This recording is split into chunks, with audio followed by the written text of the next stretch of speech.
Alright, back to Sumeru. Huh. We haven't been back to the academia in a while. It hasn't changed much, has it? No, but that's kind of a good thing. Hey, I see Kali! Behind my camera. Well, since we've got some time... And Cyrus, I think. Want to go to the house of Dana? Paimon wants to do some reading! Excuse me? Who are you and what have you done with Paimon? Since when do you read? Ha! So you noticed! Yeah, I've noticed since Sumeru. Ever since I think all Hatham like really got to you. Well, you're too late. The Paimon you know and love is no more. Ah, yeah. In more ways, in a lot of ways, Paimon. You're looking at Paimon Plus, a new and improved treasure trove of travel know-how. Gosh, look at she's doing buff Paimon Plus. You know what? I won't lie. I'm liking Paimon Plus. Paimon Plus would like to find some new books to peruse. A gracious traveler like herself wouldn't leave her companionless on her quest, right? Does this Paimon Plus come with extra Primo Dream subscriptions? I'm kind of afraid to see what would happen if I refused. Got me there. Let's go. Come on, this way.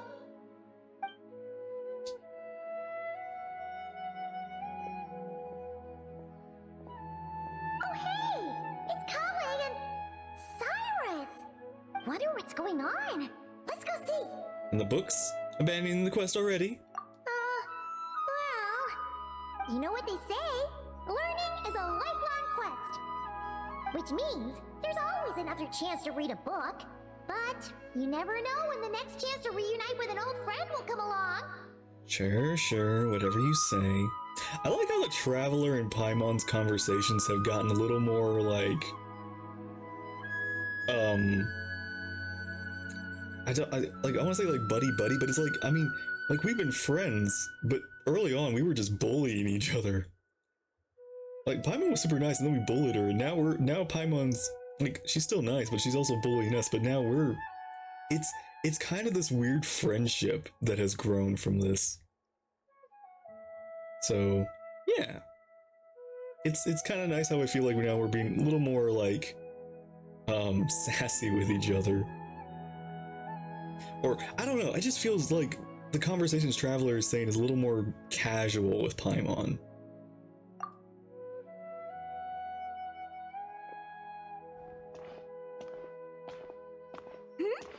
Traveler, Paimon, you're back in Sumeru?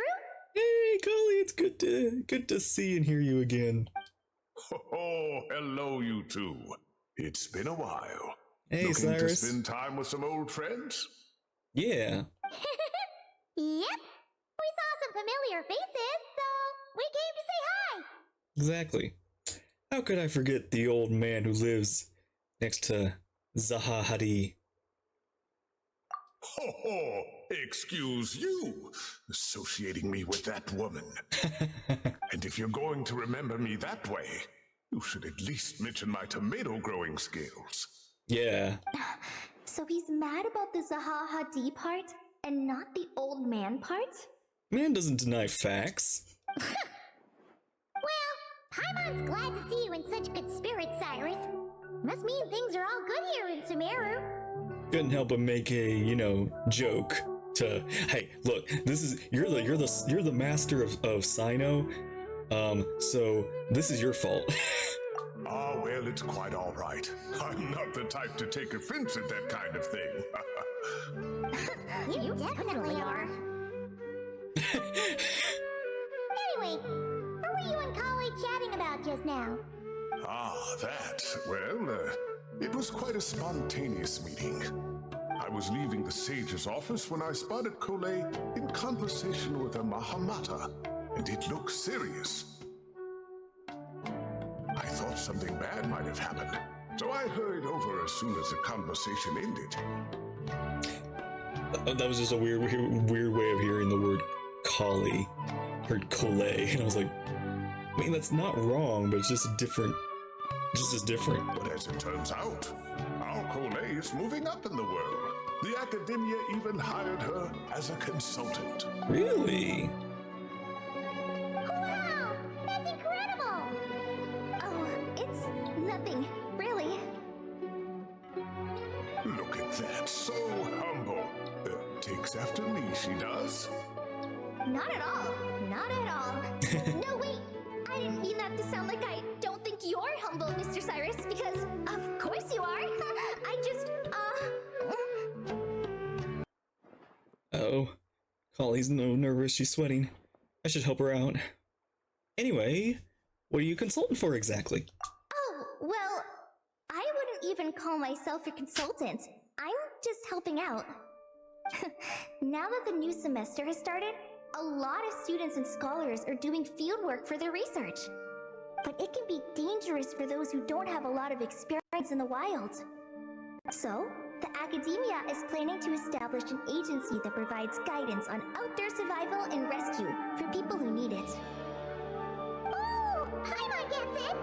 So, you're here to explain rainforest survival as a representative of the forest rangers! Yeah, pretty much. Of course, when it comes to tips on deciphering mechanisms or defeating monsters, that's for people who are far more senior than me to handle. And speaking of which, since we're short on manpower, the person in charge of the academia said we're still accepting newcomers. If you're interested, you're welcome to join and share your insights. Ah, seizing the moment. Well done, Kole. Recruiting someone as capable as the Traveler is a great idea. Oh, and just between the four of us, the Academia has set aside a generous amount of funding for this project. Oh, it's got Paimon's ears. And eyes. Well, since Collie's thrown her hat in the ring, you should help out too! What do you say, Traveler? Well, as we all know, I'm nothing if not helpful. Great! We're all supposed to meet up in Aru Village later, so I guess we'll regroup there. I was kinda worried, since Master Tainari isn't around to help this time, but now I feel much better. Have faith. You don't need anyone's help to do a great job. Yeah! Even if you don't trust the Academia's eye for talent, you can trust ours for sure! And mine, of course. I have as good an eye for people as I do for tomatoes. Well, there you have it! Thanks, everyone. Oh, speaking of Tainari, how are things with him and the others? Yeah. Good, thanks. All the forest rangers are doing great. Oh, but Master Tainari did mention that Sino and Sethos were heading to Gandharvaville. Oh. I'm not sure if it's for work or something else. Huh, knowing them, could just be to play some cards. Yeah. I'm not sure. Apparently Sethos is bringing someone else with him too. Oh. Ooh. But with my academia commitment, I didn't have time to Oh, ask for wait, more maybe details. I know who. Huh, well now Paimon's curious. Should we go check things out, Traveler? Why not? It's been a while since I dropped by to say hi. That's true, and I'm sure they've missed you. Yeah. Now that is how it should be between friends. Man. Getting together to play cards or enjoy a meal. Yet here I am, stuck with Nephis, who only ever calls to talk about research. Well, I won't delay your reunion any longer. Until next time. It's been a while, but it's so funny to think of how many friends we actually have in this game. Goodbye, Mr. Cyrus. Take care. See ya. Alright, I should probably get going too. See you later, guys. Come find me in Aru Village when you're ready. Sure thing. Looking forward to seeing you shine, Collie. Yeah. Return from the mysterious realm. Oh.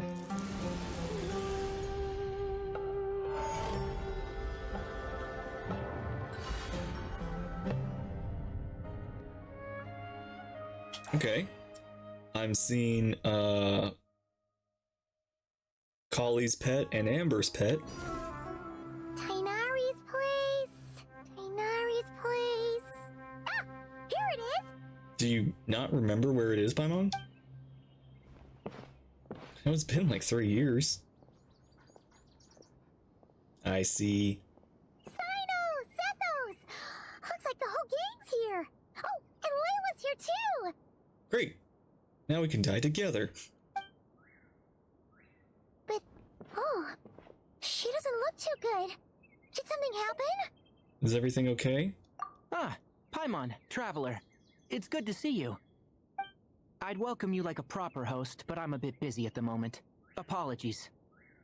No worries, this seems serious. No need to look that worried. My observations indicate Miss Layla's condition has improved quite a bit. How's she doing? There's no danger to her mind. She's just fatigued and needs some rest. Excuse me for a moment while I blend some calming incense. I'll let you two explain the situation. All right. Hey! What happened was, Sethos and a few members of the Temple of Silence rescued Layla, who was out in the desert trapped in a state of delirium. She had to be rescued? Oh, that sounds bad.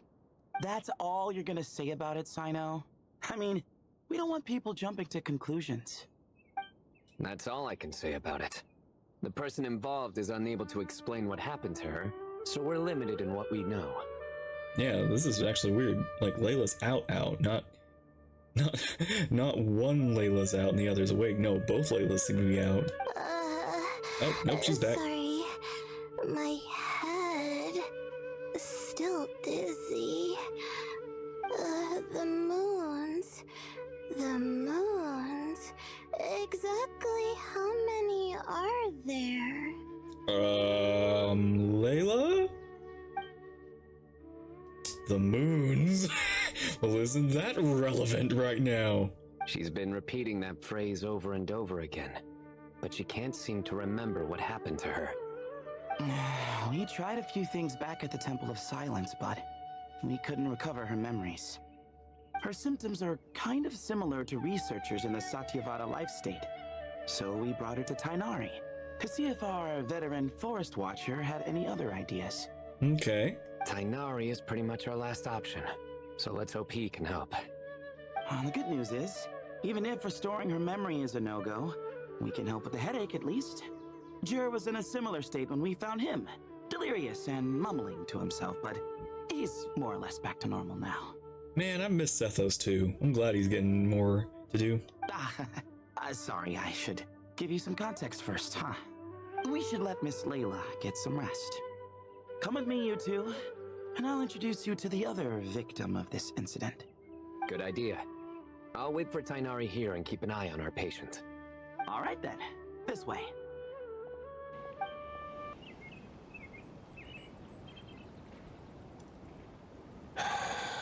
Who did the Ajalenok not offend? I just don't get it. One more time? Who did the Ajalenok not offend? I just don't get it. Hey, Jur. Still musing about Aji-Lenok nuts, huh? Want me to have Sino come over and tell some jokes? Might help distract you. Sure. No. No need. I'm done. I like jokes. Yeah, that's a nutty idea. That's all it's great. Stop. Oh dear. Another master of puns. One of Sino's card buddies, actually. I had to. I think I might just take that as my cue to head back to the desert. I'm sorry. I'm sorry. Hold on. So, what's the deal with the Ajilenok nuts? Other than the bad Sino jokes. We'll get to that. But first, introductions are in order. This is Jur, a member of the Temple of Silence. Oh. And you remember the Traveler, right, Jur? Of course. I'd never forget a participant in the Rite of Duels or the hero who saved Sumeru. Awesome. Could you go over what happened to you one more time, Jur? Our valiant hero is gonna help us get to the bottom of this. Huh? I am? Might as well join since you're here, am I right? Oh, Culamine. Just hear him out. You're gonna want to uncover this mystery once you do. I'd bet on it. Well, I was on an expedition in the desert not too long ago when I got caught in some quicksand. Later, it became obvious it wasn't normal quicksand because instead of sinking to my death, I fell into an undiscovered ruin. Huh. I actually have some experience in that. In my panic, arms and legs flailing about, I suspect I touched some things I shouldn't have. Because in that brief moment, an enormous amount of information came surging into my mind. I would hesitate to even call it knowledge, because my brain had no capacity to process the information. So it wasn't even like those cans of knowledge? To use an analogy, it would be like trying to stuff thousands of Agelenok nuts into a small water skin without it bursting. Sorry again with the Agelenok nuts, I know. It's fine. We're getting to that part of the story anyway. True. Well, just as I was on the verge of madness, a single phrase broke through the storm of thoughts in my head. It was a man's voice saying, "Don't eat Agelenok nuts." What? Huh? I know it's hard to believe, but that's what happened. I was saved by the phrase, "Don't eat Agelenok nuts." You mentioned a man's voice. Do you know who it was? I'm not sure. I'm not even certain it was a man's voice. It's hard to remember now that I've been repeating it so much myself. Anyway, the good news is I no longer feel like my head is going to explode. Of course, the bad news is that phrase has been stuck in my head for the past few days. Wow.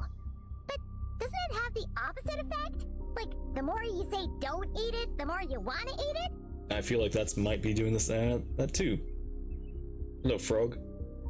Yes, that's exactly right. Yeah, and how you want to eat some nuts, don't you? Whoever the voice belongs to, I don't know what his deal is with those nuts. Well, the world's a big place. There's bound to be people who don't like sweet stuff. That's a little nuts! I suppose. Strangely enough, I'm starting to think the voice belonged not to a man, but a cat. Huh? A cat? How? It meow? That's the question, isn't it? What would a cat be doing in an abandoned ruin like that? No. The real question is, how is a cat talking? Just as my mind was reaching its breaking point, I could have sworn I heard the sound of a cat guiding me to exit. But when I came to, all I saw was endless desert, and Sethos shaking me in a desperate attempt to wake me up. I'll admit, it was pretty terrifying seeing you like that. Staring off into space and mumbling about Agelenok nuts. You sure don't sound terrified. Sorry. It's not that I don't care. It's just kind of hard for rambling about Agelenok nuts to sound menacing. True. Now, what Layla was saying, on the other hand, that is much creepier. You mean about the moons? Exactly. The unknown is what breeds fear. Agelenok nuts are familiar. But the moon suspended above us at night? That's about as foreign as it gets. Oh, Sethos, wait till I let you know about the other things that are above you. Well, we don't know that for sure. There could be a whole other world inside an Agelenok nut, with a moon of its own.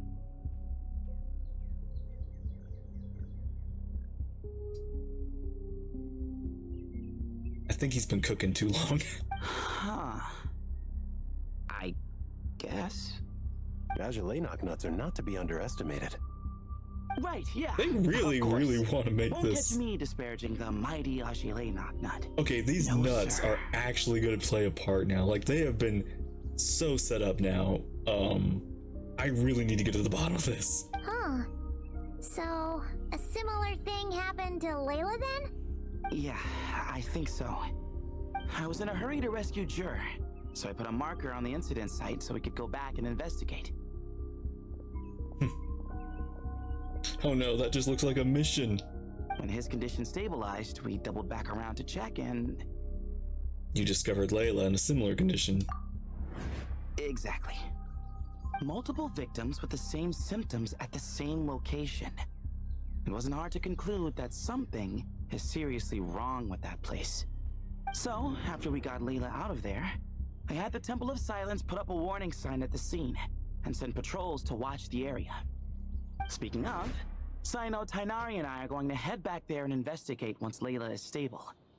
So, as per usual, you're here just in time.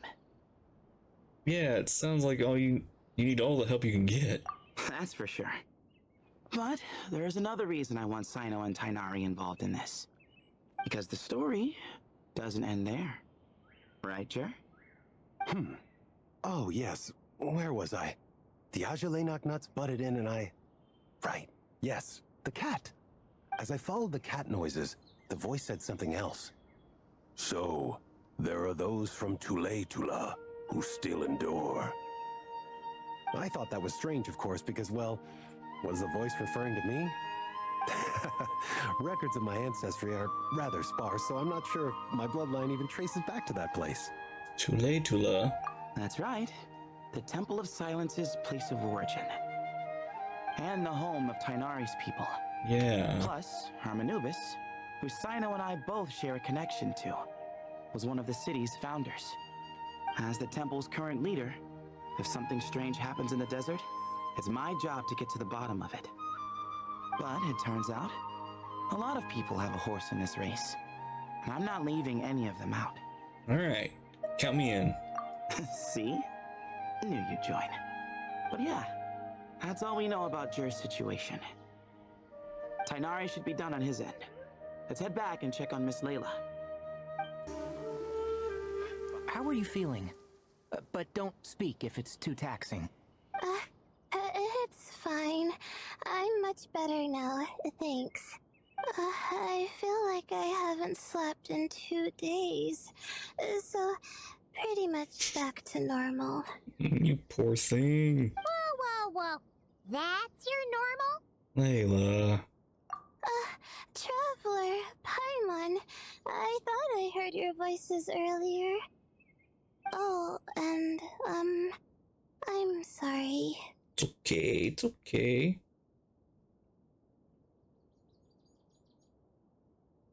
Huh? You don't have to apologize. Yeah. You didn't do anything wrong. No, I just mean, I think I'm about to disappoint you. My head was kind of muddled earlier, but I still heard your conversation. I know you're trying to figure out what happened to me, and I want to help. But, I really don't remember anything. Little hair little hair. Does your head still hurt? No, I feel fine. The incense you made helped a lot. I'm still hearing those words in my head, but other than that, I'm okay. It's just, all I remember are those words. Everything else is a total blank. One moment I was heading to the stargazing point I'd calculated, and the next, I was on my back in the sand. The same phrase playing over and over again in my mind. How many moons are there in the sky?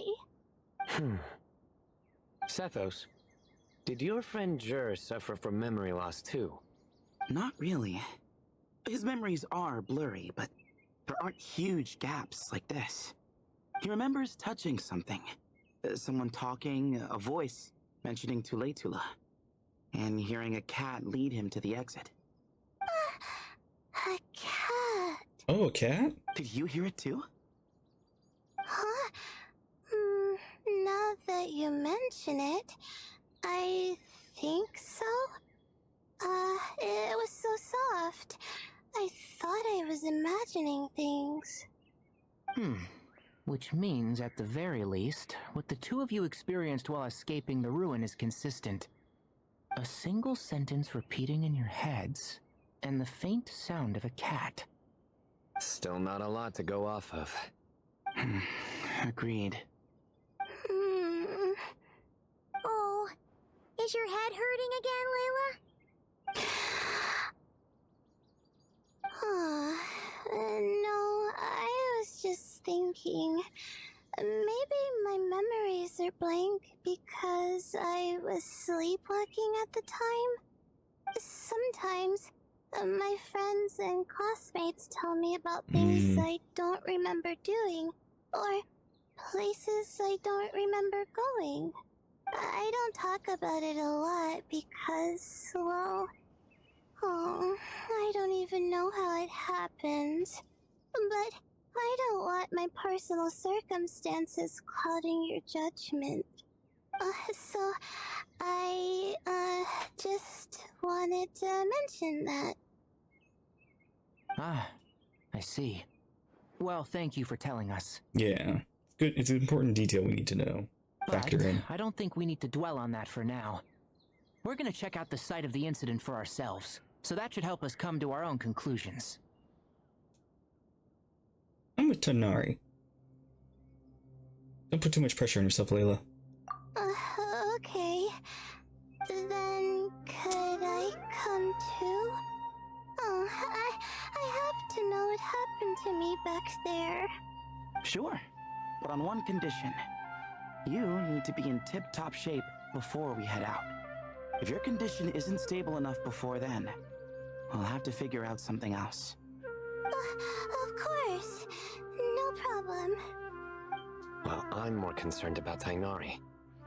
You sure you'll be alright in the desert? Right, yeah, man. That's not like your ideal place. You say that like I'll evaporate on first contact with sand or something. Call it curiosity. If this concerns my ancestors, I want to figure out what's going on. Fair. It's very important, too. Anyway, as long as I take things slow when the sun's out, I should be fine with the right preparation. Maybe we could do it in the dark. Like, maybe we can do it when the sun's going down. Besides, it's a good idea to have a doctor on hand in case of emergencies.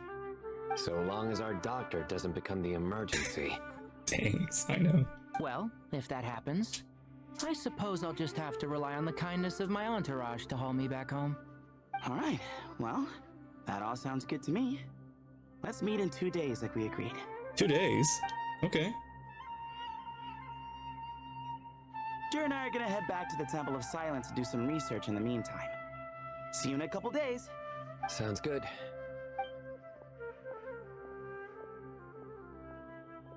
What about you, Layla? If you feel like you need more rest, I can arrange a room for you to stay in. No need. I've asked enough of you as it is. Besides, I feel a lot better. I should make it back to my dorm, no problem. You sure? Don't push it too hard, or you might end up sleepwalking along the way. Don't worry, I'll be fine. I have other things I need to do anyway. Like letting my advisor and classmates know that I'm fine. Adjusting my stargazing schedule. Things like that. It's actually nice to have Layla again be the focus of, like, the story. Except this time I feel like she's way more relevant to current events. If I don't get it all done, I doubt I'll be able to sit still, let alone stay here and get some rest. I'm not so sure that's... You know what? I'll make sure she gets back. A much better idea. Thank you, Traveler. No problem. Of course, if anything starts to feel off, come back for a checkup right away. You'd better listen to him, Layla, or he'll feed you tasteless slop as a punishment. Punishment? You're the one who caught a cold. You're supposed to eat light when that happens. Besides, with your nose stuffed up like that, you couldn't taste anything to begin with. Huh.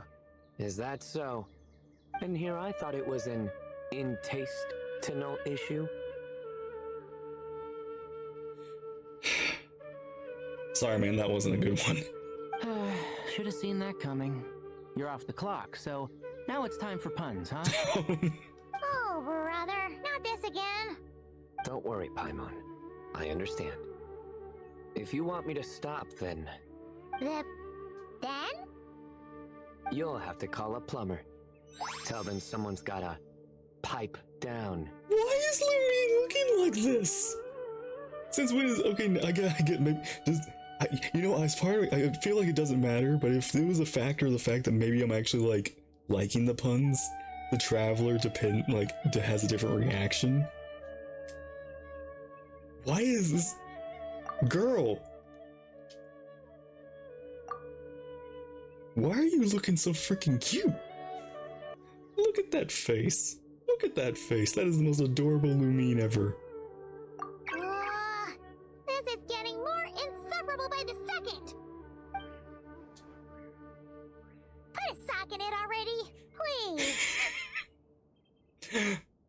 Got it. Paimon. One sake coming right up. Oh gosh. Oh, I freaking love Lumine. What? What are you doing? Paimon's done with this game. Traveler about to sock Paimon?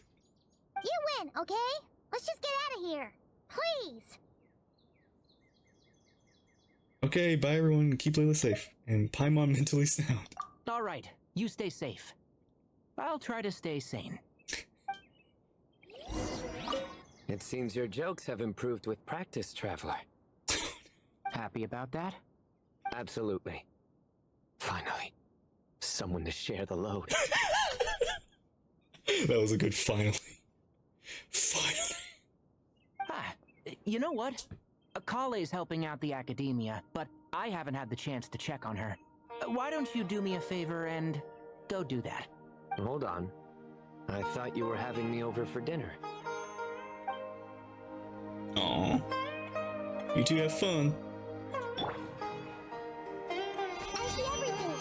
He's gonna make a mushroom joke when we eat. I just know it. Everyone's okay? Tainari should make something with mushrooms later. A fungus for a fun guest. Didn't you make that joke already? That's like an old joke. I feel like you made that joke last time during what was it? Just one of those random like times where I can run into you in the world now. Or maybe it was Fun Guy. Moons. Ashelinok nuts. Moons. Ashelinok nuts. Are the moons going nuts? Paimon, please, enough repeating. You're putting me to sleep over here. Oh no! Looks like Paimon's caught the brain bug too! No, I understand. Can't stop thinking about those two things! Oh, Paimon's gotta clear her head. But how? Aha! Got it! What? The cafe over there! Why don't we head over for a quick pick-me-up? What's up with Layla? Sorry. I feel kinda tired all of a sudden. Kinda tired all of a sudden. Suddenly? Layla, this is sudden. Like, tired is your constant state of being. Wait! Is it because of all Paimon's muttering just now? Oh, sorry. The coffee will be Paimon's treat, okay? Oh, thanks, Paimon. So generous. Hey! You make it sound like Paimon's stingy or something! What? Nah. Paimon, never. Huh. Well, she'll just have to show you her true colors. Yeah, starting now. Oh, now. Starting now. Okay, good. Good. We're finally getting somewhere. You sit tight and take care of Layla, Traveler. Paimon's gonna get us some snacks and coffee. Be right back. Don't go anywhere in the meantime. Okay, see you later, Goddess Paimon. She's pushing herself again as always. Oh, wow, you just transitioned right over to the other Layla. Saw right through me, huh? I apologize for the sudden emergence, but I didn't have any other options. Oh, you were acting there. It's fine. As far as I'm concerned, you're Layla as well. Well, that's true. So, for our sake and your safety, allow me to fill in the gaps in her memory. I knew it! You were in control when it happened. That's right. Sweet. Alright, what happened? Like, tell me. Give me the answers. Layla was already in bad shape, stressing about her new study topic, focusing on the stars instead of her surroundings. By the time she realized the danger she was in, it was too late. Oh. Oh! Oh, this is pretty. Oh, that's really pretty. Oh. Oh, okay, her in the quicksand. Ah! quicksand near the ideal viewing spot? Wasn't expecting that. I love how not tired she sounds. Looks like Layla's been under a lot of pressure lately. She hasn't been paying attention to her surroundings. But why would quicksand lead to a place like this? It looks familiar to me. I remember, going tomb raiding. Well, all in all, looks like a common desert ruin. Guess there's nothing to do but try to find a way out. Just be careful you don't end up 100 years later. Oh, Layla. What have you gotten yourself into this time? I think this door can be opened using the device next to it.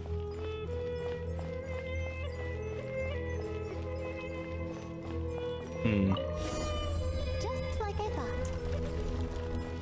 Ugh, what was that? My head.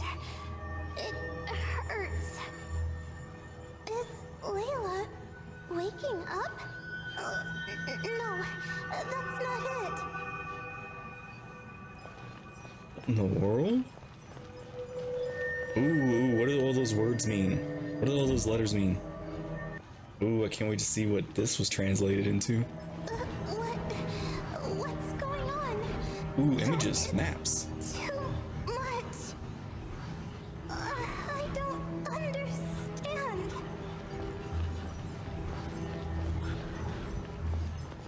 The ground is... Where am I? It's spinning. Oh jeez, it's becoming too much even for, like, other Layla.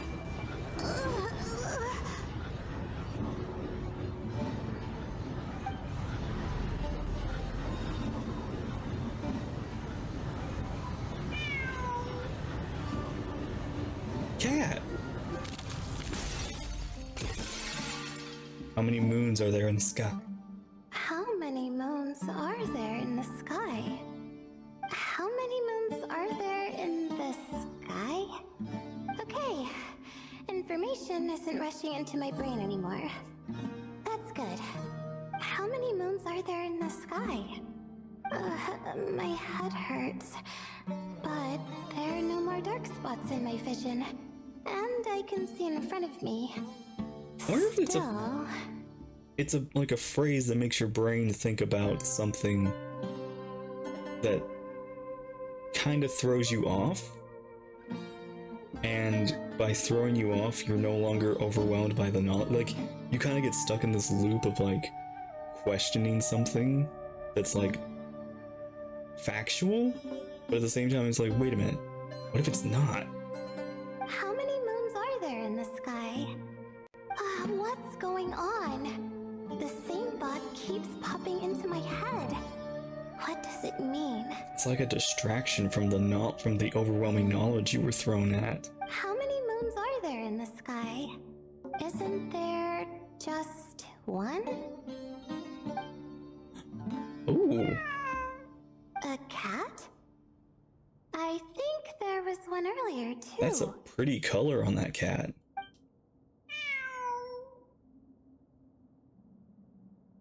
I'm not hearing things. It really is a cat. But what is it doing here? How many moons are there? No! Stop it! Does it want me to follow its cries? Well, it's not like I've got other options. Come on, Layla. You can do this. And so, I followed the cat's cries to find my way out. It was quite a kind creature. It didn't even leave until the other me started to wake up. Well, that fills in the gaps. Sounds very similar to what happened to Jur. Thinking back, it all started when I touched that device. Oh wait, was that the device? I've heard fellow students talk about it before. How the desert is full of objects that do strange things. It almost looks like that kind of, like, VR helmet that was in the Archon quest. The one that kind of, like, sapped your brain of its knowledge. I think Dottore made that. but it also kind of looked like the thing that we used in Natlin to find Kachina. Sometimes it's just a minor inconvenience, but other times devices like that can cause massive trouble. I know exactly what you mean. Of course. I forgot how much adventuring experience you have. Oh, yeah. 6 nations now worth? Still, carrying an umbrella doesn't mean you can't get soaked, so just be careful and stay away from unknown devices. Thanks for the advice. No need to thank me. You and Layla are about to head into dangerous territory together. You need to be safe so she can be safe. Well, I think that about sums it up. Ah, and just in time. Your coffee's here.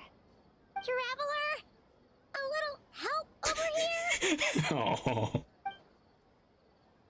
See, Paimon precariously balanced. Keep your balance. You rush over to help her out. You turn around. Layla's rubbing her eyes civilly. Did I fall asleep? Paimon's an excellent hypnotist. Puts people right to sleep. Wow! Paimon didn't even know she had such an impressive skill. Ha! Does that mean since Paimon bought this coffee, it will just make you sleepier?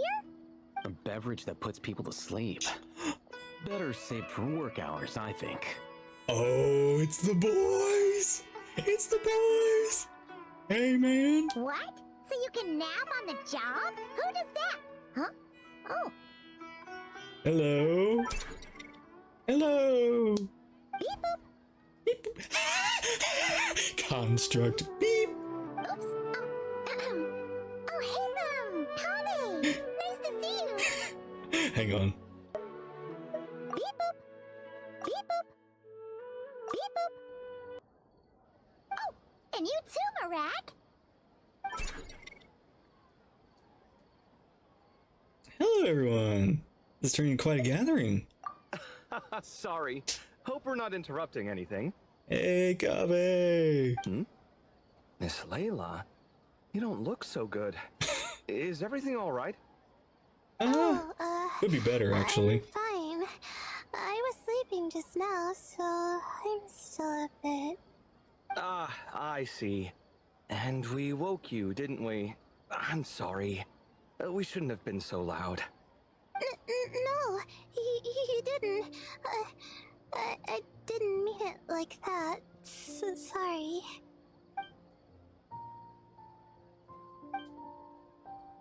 What you thinking? Wait, where are you going? You just got here! No, wait, hey, whoa. I'm going to do what I came here to do. Which is? Buy coffee beans. Huh? You're going too? Marak! What the? Huh? Fine. Run off with him. See if I care. He took the kids. Oh my god, you too. Well, looks like I get you to myself. That's fine. You're fun to hang out with, Have. It's been a while, hasn't it? It How have you has. been? Oh, you know, same old, same old. Saving nations from their crises.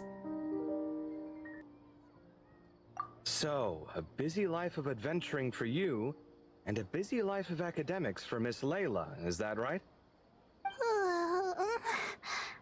Oh, is something wrong? Just a bit of trouble in the desert, that's all. Ah, the desert's not always the friendliest place, that's for sure. And from the look on your faces, I'm guessing this problem's not resolved? Nay. Don't force yourself to talk about it, of course. But I've worked on several projects in the desert before, so if there's anything I can do to help, just say the word. Yeah, if there's anything you can, just let us know. No, I don't have anything to hide. It's just complicated, so explaining might take time. Ah, well, lucky for us, I've got that in spades. Yes, you have been quite sedentary recently. Excuse me? I've been going about work as normal, thank you. And, might I add, you do way less work than me. Oh, I love them. I love what they're doing with them. I do the amount of work that is required of me. Ah, yes, you and your stellar work ethic. The stuff of legends. Man, Kava, you really missed a whole Archon quest, didn't you? Oh, now look what you've done. I've lost my train of thought. Where were we? The problem in the desert. Wait, you were listening earlier? Oh, we're giving the silent treatment now? Mature, very mature. Continue, Miss Layla. I'm curious as to how this incident unfolded. What did I tell you? This one doesn't have enough to do. Alright. Well, Explain what happened, of course. You leave out the part about the other Layla. Hearing the word quicksand, Kaveh begins to look troubled. Could you still use some extra hands on this investigation team of yours? huh? You want to join, Mr. Kave? That's right. I think my experience studying desert mausoleums could be of some use here. While Hatham's expertise in ancient languages could be helpful too. Yeah. Besides, I consider you all to be my friends, and friends are supposed to help each other out. Wait, I'm involved in this now? When are you not involved? Oh, please, I know you. Half the battle was over the minute you said you were curious. We couldn't stop you from joining if we tried. Well, you've got me there. Yep. Besides, What? this suitcase of yours has been jumping at the chance to volunteer for a while now. I imagine. You imagine? Okay, Kaveh. Mechanical life forms might also feel homesick from time to time. Huh. Huh. Now that you mention it, Marak's core was a component sourced from the desert. Oh. Oh, we might be answering a lot of questions this quest. That could prove useful. You're sure you want to come with us?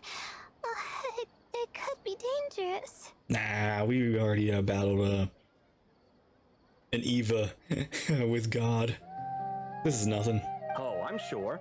All the more reason to recruit as much help as possible. It's important to count on friends at times like these. We appreciate it. Our pleasure. It's a plan, then. Yeah. Kaveh and Hatham directions to south as provided. After a while longer, Layla's spirits are lifted. I'm just gonna say this. I think I've said it before, but I will say it again. Man, I misjudged Kaveh so early on. I thought he was too spicy, of kind of like annoying and all that sort of stuff when I first met him. Because mostly I kind of just liked Hatham better. The more I learned about Kaveh, the more I just like, you know, I like him more. He's way more interesting. All right, we'll head back to our place to get ready. This one hasn't been on a trip in a while. Chances are, he doesn't even remember how to pack a suitcase. I'm not worried. It'll get done. Somehow. Would it kill you to help every once in a while? I do help. It's called moral support. Gosh, you're such a... You're just rage baiting Kaveh now. Oh, of course. And I am ever so grateful. Goodbye, you three. We'll see you soon. Oh, and Kaveh, your coffee beans. You were too busy glaring at Hatham, you almost forgot them. Oh, nice. She's got a little thing in her hand.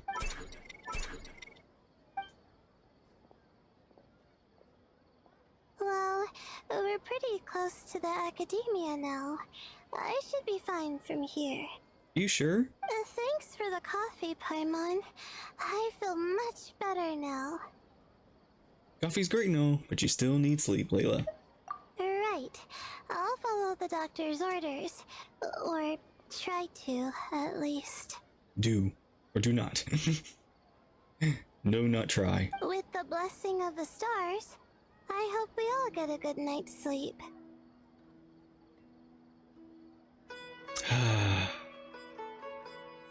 This might be the last year we see of you, Sky.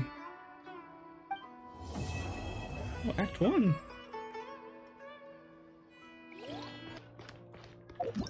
Oh! Hey! I just found you guys here! Ooh, let's get some of this. It looks fresh. Sure. All right, some of this to go, please. You got it. Taking it home with you? For 2, right? For 2. Oh, no. It's not. We don't. Kaveh. Don't make it complicated. Just 1 serving each. Separate. Not together. All right. Coming right up. Ugh, that was close. Kaveh. Light on the sauce for mine, please. No problem. Any preference for you, sir? Oh, extra on mine. You got it.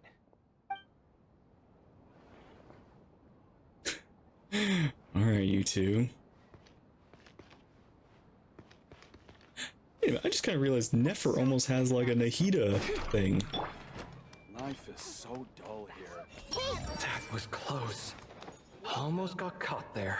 In my opinion, we've got all kinds. Jutes is the best stall in the whole bazaar. I've got great I see everything. great drinks. No idea what there is to be so particular about, but whatever. Everyone hold hands. So, they're not eating together? That's odd. I rarely read these things wrong. Traveler, Paimon, over here! Welcome to the home base of the Fieldwise Center. As you can see, the core projects are already up and running, so we... This feels like one of those places light novels talk about. You know, the adventuring hubs where rookies gather to take quests and stuff. Yeah. Oh, and almost like a school festival at the same time, with everyone getting together to learn and then forming teams to hone their skills. It's so exciting! Yeah, I'm pumped. What kind of light novels have you been reading, Paimon? Well, this place isn't quite as decked out as a school festival, but Master Tainari said that academia plans to be generous with the resources. Anyway, before students and researchers head out on dangerous field missions, they can come here for advice and emergency training. We even have professionals on staff that can join their teams to serve as guides or safety personnel. Yeah, you can think of it like a forward operating base, equal parts theoretical training and field practice. Amber? We'll familiarize new recruits with potential challenges in the wild and take them through drills, so there's no reason to panic during the real thing. Amber, you're here too? The Outriders getting new job responsibilities. We've been calling in reinforcements from far and wide, Kali. Surprised? I know I was. Hey, it's good to see you again. I'm off duty right now, so I was planning to just drop in on Kali for a bit. Oh my gosh, actually, I'm sure you and Kali like interacted in the Windbloom Festival, but I feel like it's been so long that I feel like it's so cool to... Wait a minute. Wait. Oh yeah, you're wearing the new outfit. I was like, wait a minute, are you wearing the old one? No, you're wearing the new one. But I didn't realize how busy she'd be. I'm not the type of person to sit around and watch, so I decided to be her assistant. Oh my gosh, it's so good to see you again, Amber. Sorry, Amber. I mean, didn't mean to put you to work during your time off. we also just had Paralogistum, but still, man, just seeing a Mondstadt character. Don't worry about it. Especially Amber, our first little girl. Relaxation balanced out with some fulfilling work is a great vacation in my book. Plus, I've learned a whole bunch of stuff too. And I got to see the Traveler in Paimon again. I mean, it just keeps getting better. We should have a giant feast once we're done here. How does that sound? A feast with the first friend we met in Sumeru, and the first friend we met on our whole journey! Yeah. Yeah, wow. Oh my gosh, Kali Amber. Go! Oh, that sounds just about as awesome as a giant plate of sticky honey roast! Aww. Oh my gosh, you're throwing me back at some years, Paimon. That one. Well, let's get this show on. Oh my gosh, it's been 5 years. It's been 5 years. 5 years. Wow. I'm just replaying those, like... Oh man. I really have been with this game for a while. Let's work hard and feast harder. Alright, down to business then. Kale and I are in charge of the Scouting Speedsters project. The focus is using devices and machines to pass through hazardous areas, survey terrain, and get details on potential threats. Plus, a mortar research indicates that during dangerous situations, having the support of an adorable companion can help set adventurers' minds at ease and prevent excess nerves. So, we took inspiration from Cullen Anba and Baron Bunny to create 2 scouting devices that are both adorable and useful. Cullen Anbot and Bar Drone Bunny. So far, feedback has been pretty positive. Once we've collected enough data, the academia will continue to refine the scouting buddies and release even more designs. A bunch of Kulanambas and Baron Bunnies running around the wilderness? What is that gonna look like? Like an army that would make even Klee jealous. Kinda hard to picture. Plus, with you to guide our 2 little scouts, we'll be able to obtain some great data. Once you have a more complete understanding of the Fieldwise Center, you should come test them out. Now come with me. I'll introduce you to the other consultants. Oh yeah! The lady with the greenish-blue hair also has a super adorable device over there. Yeah. But it does something Asune Miku. completely different than our scouting buddies. I'm looking forward to seeing it in action. Oh hey! Another familiar face! There she is. Come on, let's go say hi! Madame. It's really that popular. The internal locomotion mechanism is clever enough, and the execution on the terrain recognition, remote control, and weight detection modules isn't bad. But the appearance... it might as well be a doll for a child.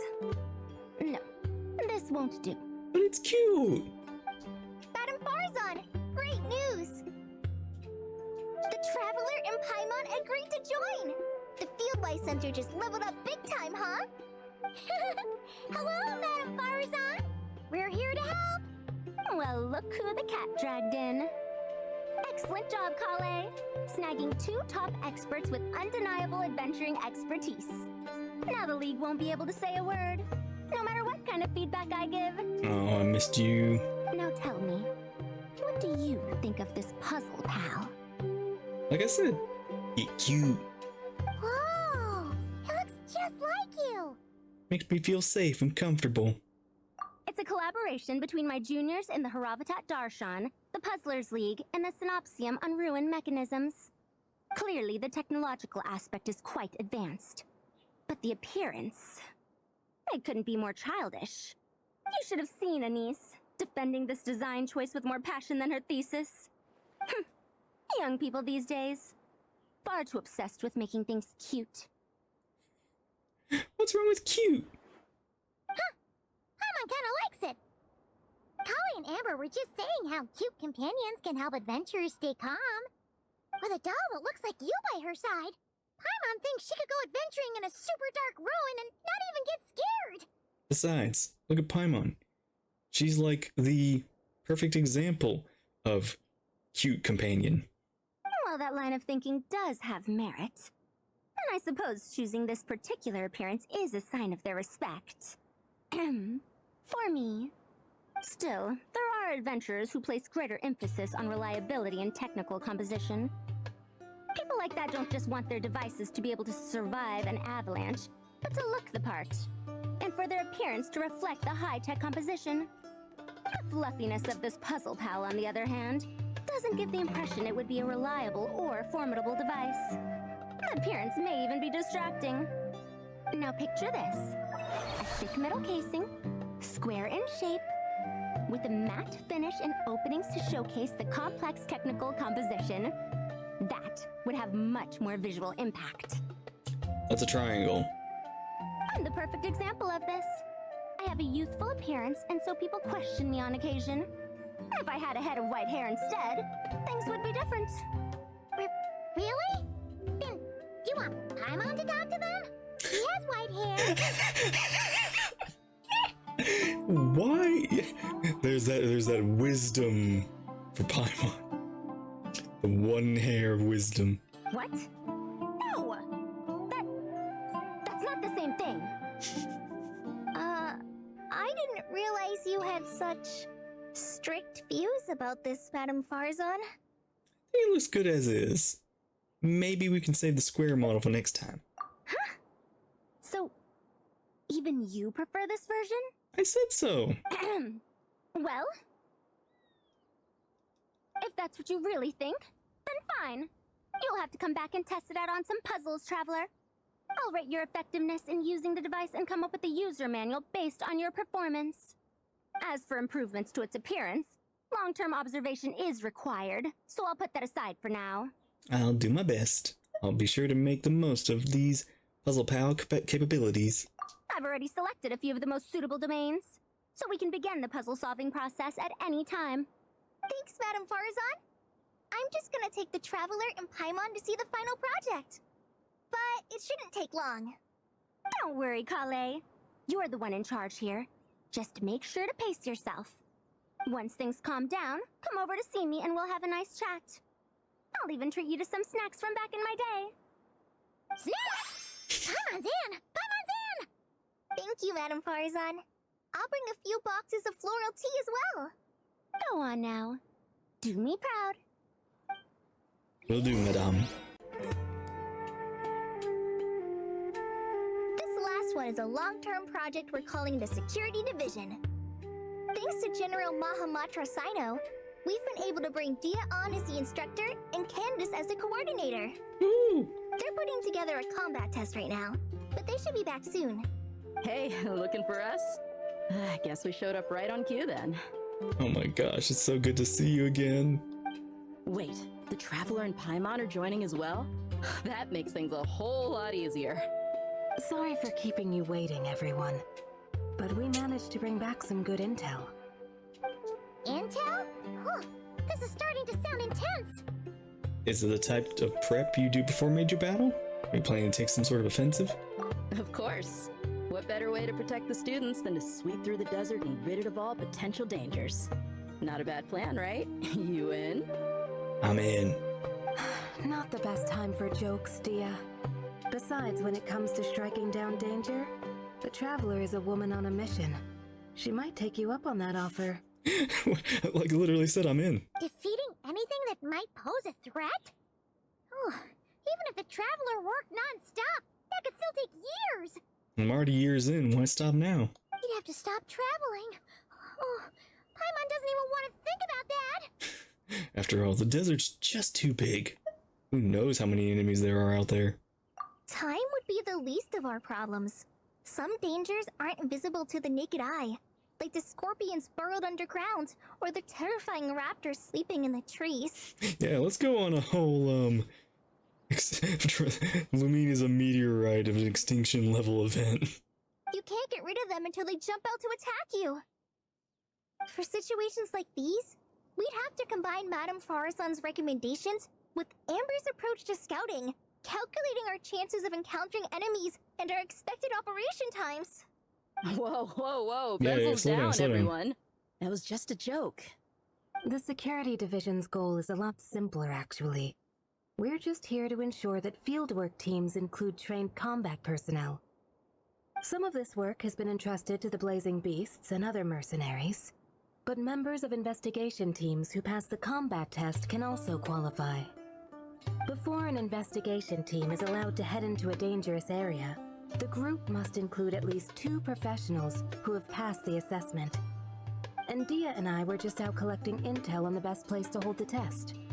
We found a domain filled with monsters and bandits of all levels. Hopefully, they don't mind us borrowing their stomping ground for a bit. It'll only cost them a few smacks on the head. Oh, so we just need to supervise, right? Okay.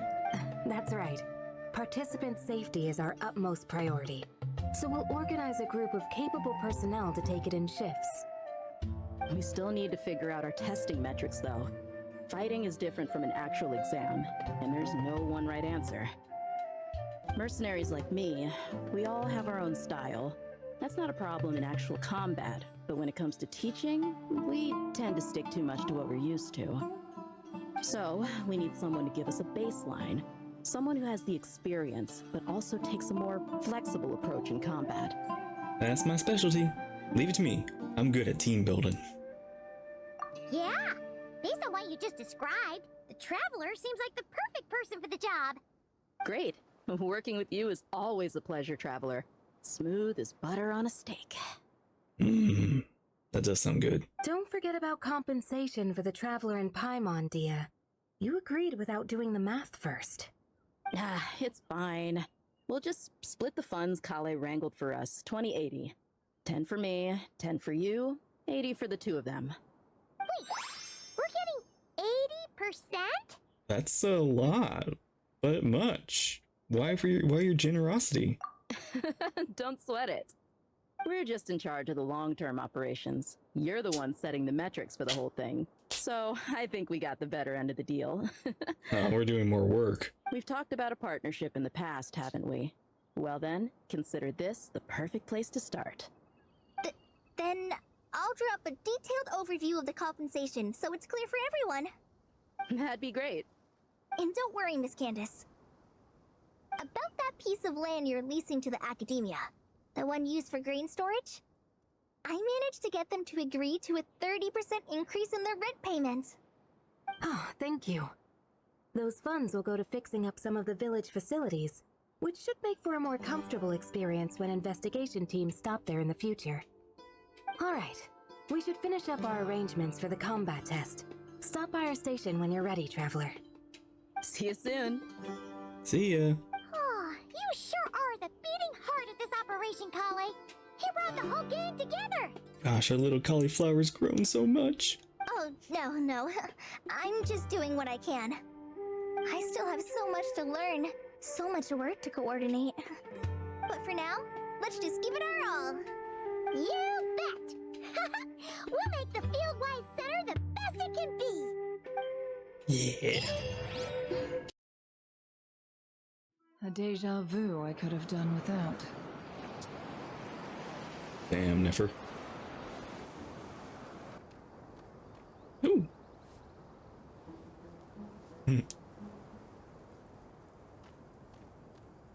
Whoa. Looking at the map, we should be getting close. I don't know, something about that shot, that framing and all that the way that was like done.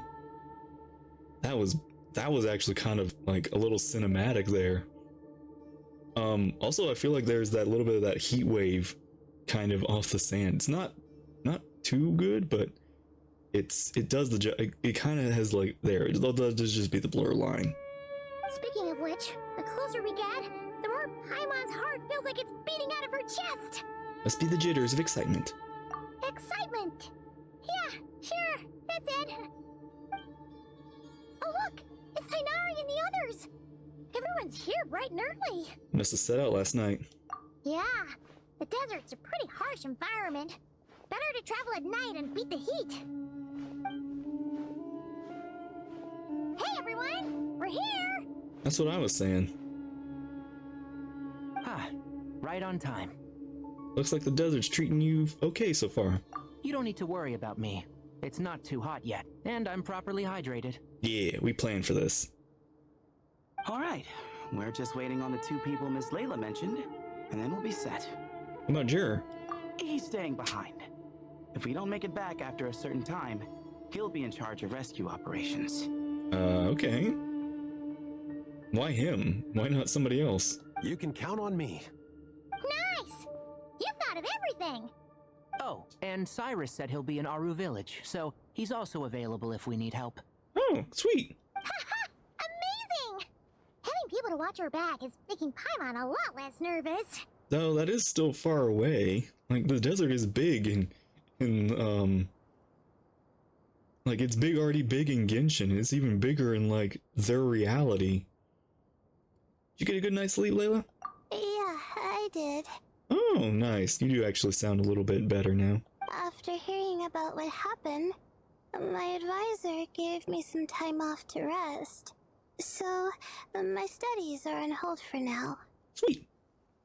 Then, does your advisor know you're back in the desert to investigate? Yes, but I was only allowed to come after I mentioned that General Mahamatra would be there too. Quite the reputation you've got there, Sino. Something wrong? You haven't said a word this whole time. Are you in a bad mood or something? What cat's got your tongue, Sino? No. Being skilled with words also means being a good listener. I'm just reflecting on what you're saying. Oh, Hatham! Kaveh! Over here! Did we just stop a joke from happening? Darn it. I was just setting up a brilliant... Yeah. I'm sure you'll find another chance. Wow.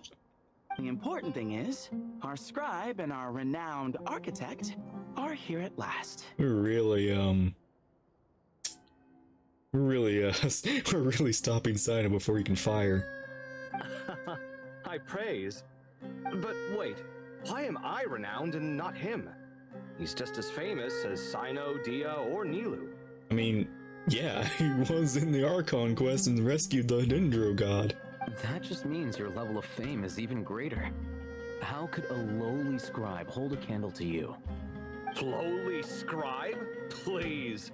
All those strings you pulled to get those new books from the House of Dana? What do you call that? Call that love. Borrowing. Anyone with an employee ID can do it. Uh-huh, yeah. The House of Dana bends over backwards for just anyone, does it? Send a report to Lesser Lord Kusanali then. Let her know someone at the Academia is abusing their position. Hey! I never said abusing! Impressive verbal sparring, as always. Yeah. Oh, hello to you too, Marak. Well, looks like your assistant is raring to go, Kaveh. Oh, Marak. Getting ahead of the game. So, I say we get this show on the road. No sense delaying the inevitable. True. Let me scout ahead. No need. We're in this together, remember? Sure. This is the entrance, yeah? Yes. Perfect. Then, if we're all set, let's get moving. Headlong into the sands.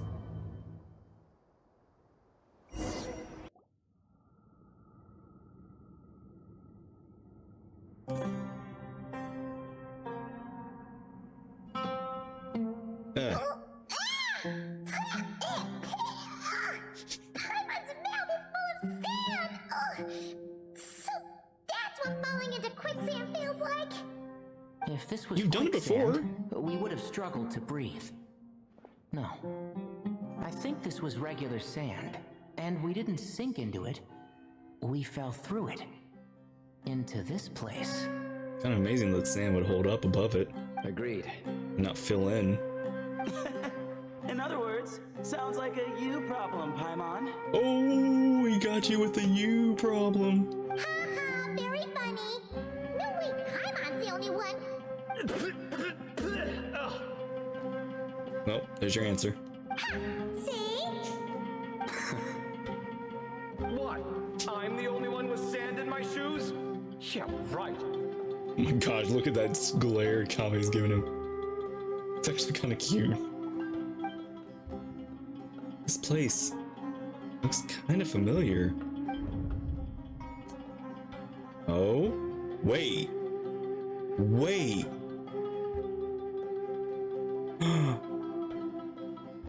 Yeah.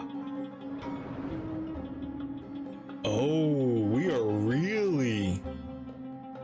This is really, like, associated with what we recently went through.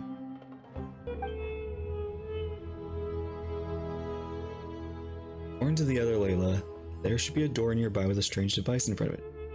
There it is. The door is shut, and device out of energy. In that case, it should be disabled. Good. So we won't fall into the same trap. I'll remind everyone not to touch anything. Careful, everyone. Well, that goes without saying. Fair point. There's just one problem, though. The only way forward is through that door. Oh! Is it time to hunt for a key? Paimon loves this part. I don't love this part. Usually those keys are like hidden in various tiny places that I have to look up. Don't worry. With our adventuring experience, we'll find it no problem. Let's get searching.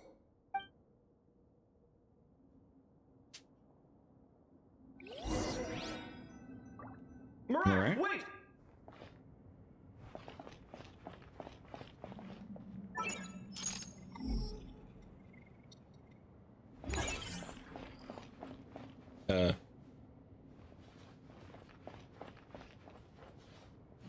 Geez, I didn't think we'd be getting Marak lore this event.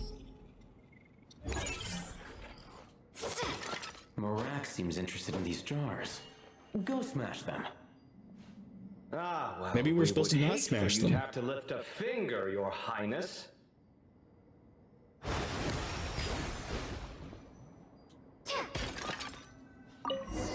Ah. Marak, this isn't really your old home, is it? No idea what that means, but Marak does sound pretty happy. So, mechanical life forms do have the capacity to miss home. A novel discovery. Well, with Marak leading the way, we should be safe, right? Yep. Let's just follow Marak's lead.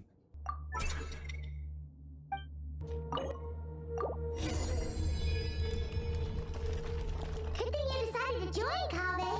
Otherwise, our investigation would have ended at that door. It was nothing that I did. You should thank Marak instead.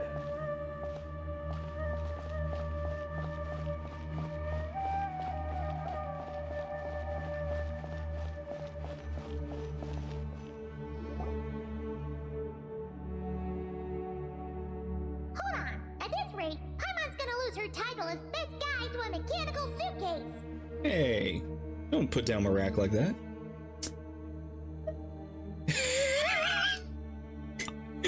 Don't worry, Paimon, even at your most useless, you're stuck with me.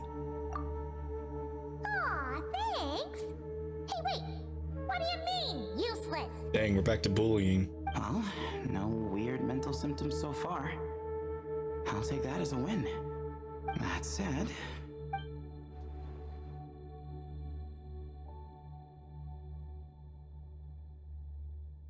There are 3 doors here. Are we gonna have to split up? So, we split up. No. Divide and conquer. Well, maybe. Otherwise, this whole thing is in ruins. It's already in ruins. No pun intended on that last part. I swear. Okay, I did it for you. Yeah, that might be our best option. Well, we need to mark our paths. Good idea. And the minute things go south, we go back the way we came. Ooh, this is getting exciting! Why are you so excited for this, Paimon? You seem way more excited than, afraid. I mean, it's excited, but at the same time, I'm actually kind of on edge here. So, who's teaming up with who? Paimon calls dibs on the Traveler! I mean, I just said you're stuck with me. Who's team who? I'm gonna guess Kaveh and Ohatham are together. Layla maybe going with me, and Tainari and Sino together. Marak was a popular pick, but ultimately it's decided that Marak should go with, or rather Leia, lead Kaveh's team. Oh! Oh! Cool! We're splitting the teams up, okay, and we're actually, like, experiencing their story. This takes me back. Last time we were in the desert together, the two of you came all the way out here to gang up on me. Oh, sounds like someone's holding a grudge. Just what I like to hear. If you're still hung up on that last one, just name the time and place, and we'll have ourselves another thrilling... duel.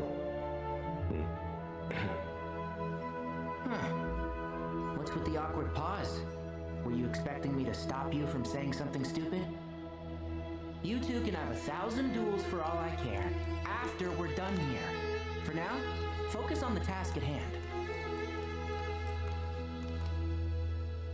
Okay, maybe something's up here, because Sino's mind is a little, like, off right now. That's actually weird.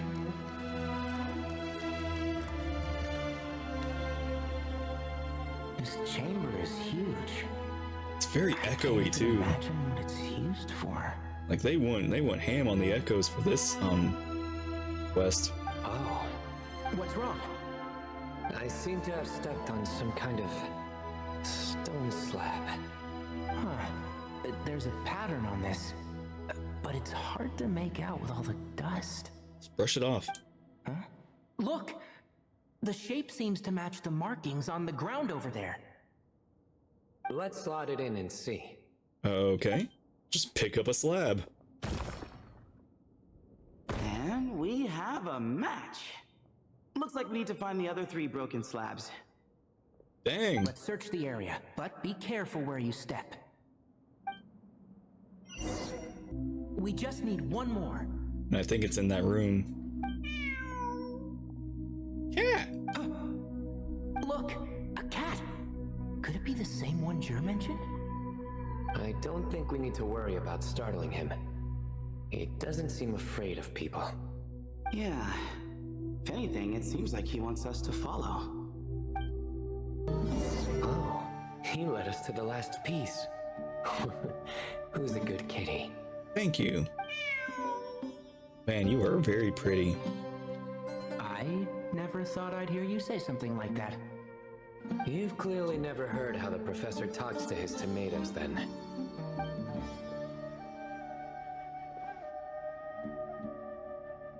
Alright, well, that's that. Now, we need to figure out how to get rid of all this dust. Yeah, none of you are Animo. Oh, the fan. The Great Vayu Viastra. Really? Really?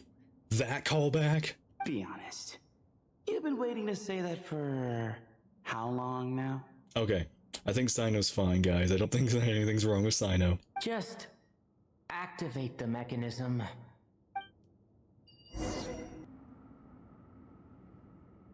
Huh. It worked. It's a picture of 3 Hermanubises? Yeah. That can't be right. The ears aren't vertical. Not true. And the looks fall short. My hat is much better looking. This is a nice hat, Sino. A goat, an ibis, and a crocodile. Oh, the Crocodile King? Ibis. Interesting bringing up the ibis. Oh wow. Our botanist knows more than just plants. Riveting observation. It comes with a dendro. I was just thinking. These 3 figures look a lot like the 7 pillars of King Deshret. Yeah. That's right. These are our colleagues. Our what now? You sure about that? Just kidding. But what I meant by that is these were Hermanubis' colleagues back then. The middle one is the Goat King Harashef, Minister of Ministers, the god Amun's most trusted chancellor. Records say he was the deputy king of the Desert Sands, chief among the 7 pillars. The goat. Someone even more impressive than Hermanubis? I wonder if that ever got his goat. Sino, come on. Sorry, couldn't resist. That wasn't even a good one. Okay, that was a good one. How is that one was good for Tignari, but not the other ones? Wait, really? I've got so much more where that came from. No, don't encourage him. Where were we? This is Sobek, the Crocodile King. Yeah. Captain of captains. As the name suggests, he was a valiant commander. and had dominion over all weapons of war. And finally, this is the Ibis King Thoth, scribe of scribes. Yeah. Scribe. Your memory's pretty impressive. I bet you're almost as good as me at memorizing cards. A scribe? Did he manage archives then? Like Alhaitham? Oh, wait, that's all Alhaitham does? I never knew being an academia scribe was such a cushy job. He makes it a cushy job. Well, that's how his friend put it, anyway. But it does seem like he has a lot of free time. Friend.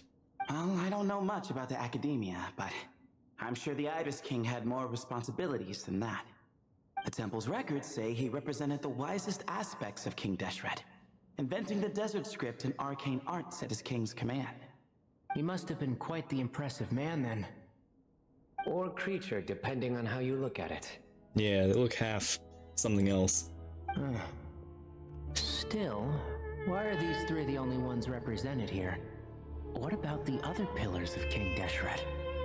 Yeah, why is it focusing on these three? Maybe because the three of them were extra close? Maybe they're the only ones that showed up for the picture? Huh. Kinda like us. Oh yeah! Maybe we should have someone inscribe us on a commemorative stone slab too. Yeah, that would be nice. Ooh. Oh man. I can actually picture it. Or we could just take a picture. It would serve the same purpose. It might not last as long. Anyway, no more distractions. Huh. Doesn't it look like there's writing carved into the corner? Huh. There is.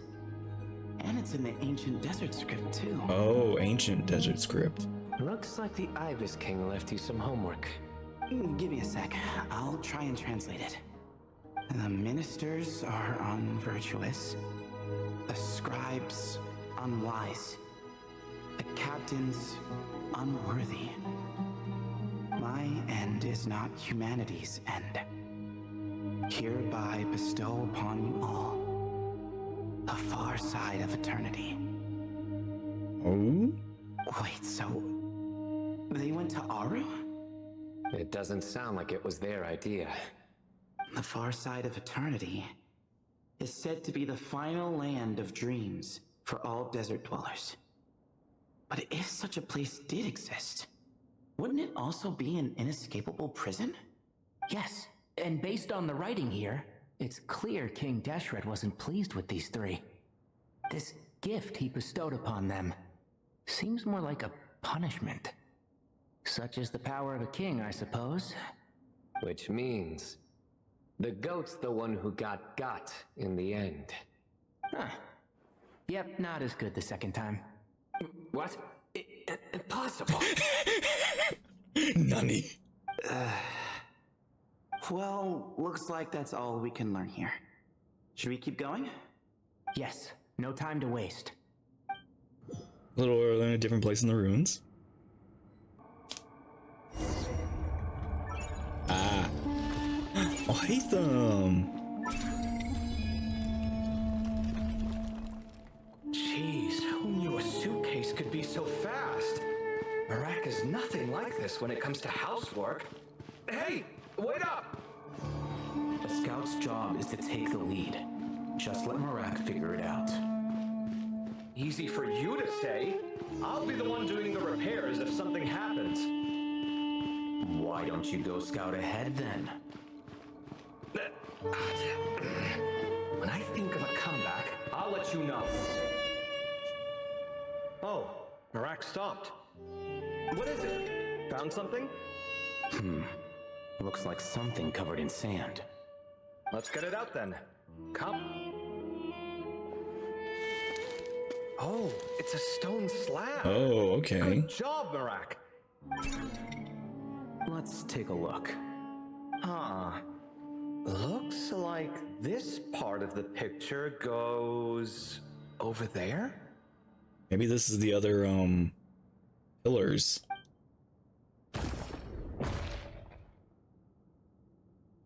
Dang. These guys are strong for lifting slabs of stone. In that case, there must be other pieces. All right, and let's look around. Hey! Why are you sitting down? I thought Marak was helping.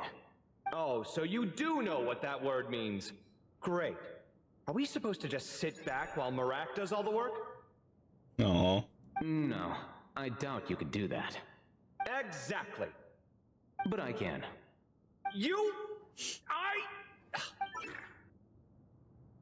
See? It's all coming back to me. How insufferable it is to work with this no-good, do-nothing... We could be more efficient, I agree. I'll work on this piece. You take care of the rest. Oh, hey, Looks like we found them all. The pieces fit together like a glove. But we can't see what's on them. Turn around. Huh? Look. Oh, I've seen this before. It can create strong winds. It's just what we need to clean off the slab. Come on, let's... Hey! Don't worry about me. If I sit here, I won't be in the way. Oh, you don't want to be in the way? Then sit right in front, so the device can blow you straight back to Sumeru Layla. Done. Huh. That's one big cat. that one's kind of hard to make out. I mean, I see the cat, but I can't tell what the other side is. And there's a shattered crown. I think it's depicting some kind of story. Look, there's writing too. The Ibis King answered the young noble, granting him the wisdom he sought. But the fragile crown was shattered by lies in the end. Here I leave the name, Gudars. Gudars? I've seen that name in a history book before. He was a young noble who sought to save his realm, and a king who once united the desert. Can't tell if that one was referenced somewhere, but I may have missed that one. That's right. Although his methods were rather shameful. During his long reign, he betrayed his family and the nobles who supported him, only realizing the error of his ways after his enemies left him nowhere to turn. But by then, it was too late. Seems like a common occurrence across history. Different people, same mistakes. It's an inevitable pattern, destined to repeat itself. The writing mentions the Ibis King, but a cat is depicted here. Does that mean... That cat looks familiar. So far, what's depicted on the slab seems true to history. In which case, this cat is either a proxy for the Ibis King or a manifestation of said king himself. Exaggeration is a common method ancient records use to highlight a being of higher status. And as we know, Layla and Jur both heard the sound of a cat while escaping the ruin. You're saying the Ibis King, one of the legendary 7 pillars of King Deshret, is here, still helping those in need? Oh. I'm saying we can't rule it out. That'd be crazy. Well, speak of the devil. Wait, there it is! The cat!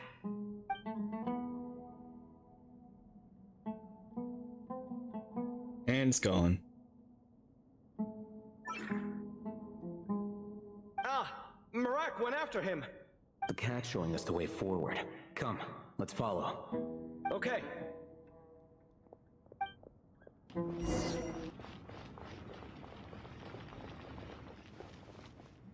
Huh. The cat's... gone. Yes, but look where he led us. Oh.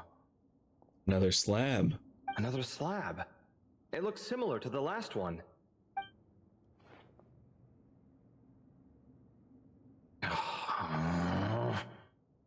Oh, by all means, take your sweet time. Wouldn't want you to overexert yourself. Yeah, I'll do it.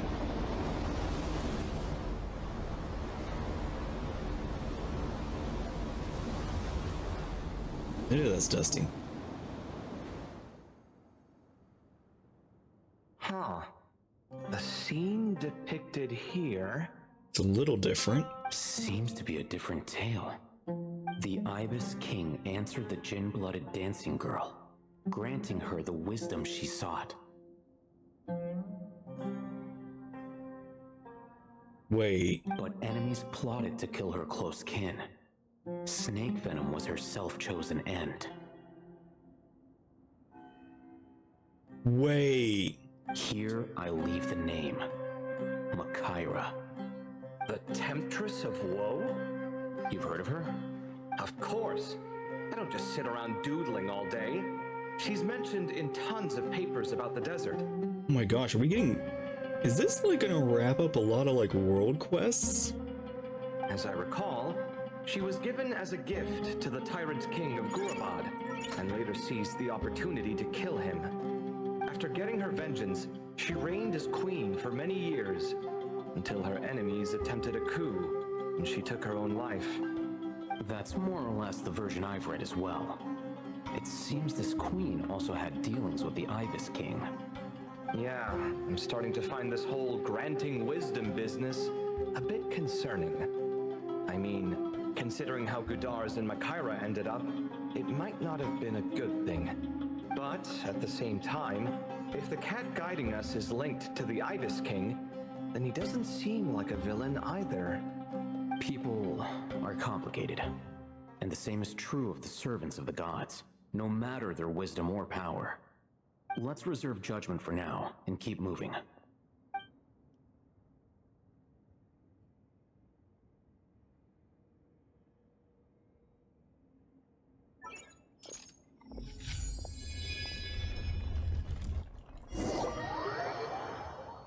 A different part of the ruins again. This time I think it's us.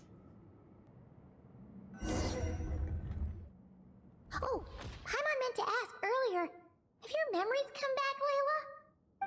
No, sorry. To be honest, nothing about this experience feels familiar. Besides, my focus is the stars, so I don't spend a lot of time exploring ancient ruins. Guess that makes us the senior researchers in this scenario. Stick close, alright, Layla? What is it? Okay. What was Blumine's reaction there? Wow. What a tall ceiling. This is a big room. Yeah. For such a big place, it's so empty. Like no one ever lived here. Sure must have been boring to live in ancient times, staring at ceilings all day. Yeah, sometimes I wonder, like, boy am I glad I'm in the time that I'm in, because there just almost would have been nothing else to do. All you had to do was just live and survive. Now that you mention it, I've heard some people used to draw star maps on their vaulted ceilings.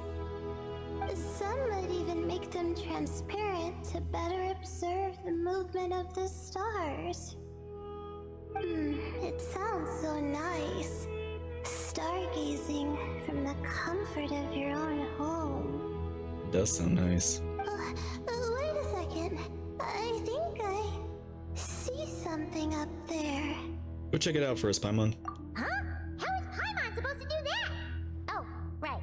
Flying. Duh. Finally we're using their abilities. Alright. Sit tight, everyone. Adventurer Paimon will be right back. Meow.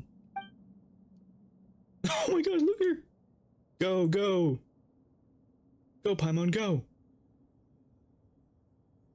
Okay. So, there's nothing super special up there. Just a couple of shelves, tables, jars, and scrolls. And a whole bunch of dust, dirt, and sand. You really want to search through all that stuff? The more dirt, the better the treasure. Well, when you put it that way... Come on then, let's see what we've got. Paimon's hoping for something super valuable. Little high up. Be careful. Thanks. I'll stick close. I think that's everything. Most of the documents are in the ancient desert script, except these ones. These seem old as well, but the handwriting makes them stand out. And there's dates on them. Right! Let's arrange them in chronological order before we read through. As luck would have it, previously unrecorded ruin came upon by chance. This is proof positive that my efforts have overcome relentless obstructions of the Mahamatra have been all worth it. The Academy's aversion to the desert has grown to a comedic proportions. The unknown is our playground, and while the Akasha shackles us, and those who hide behind shackles, what is exactly they fear? Won't we leave this place anytime soon? Discovered a number of sites I was exploring, and it would be remiss of me to not seize the opportunity. It won't be easy to tell day from night, as I'm cut off from the outside world.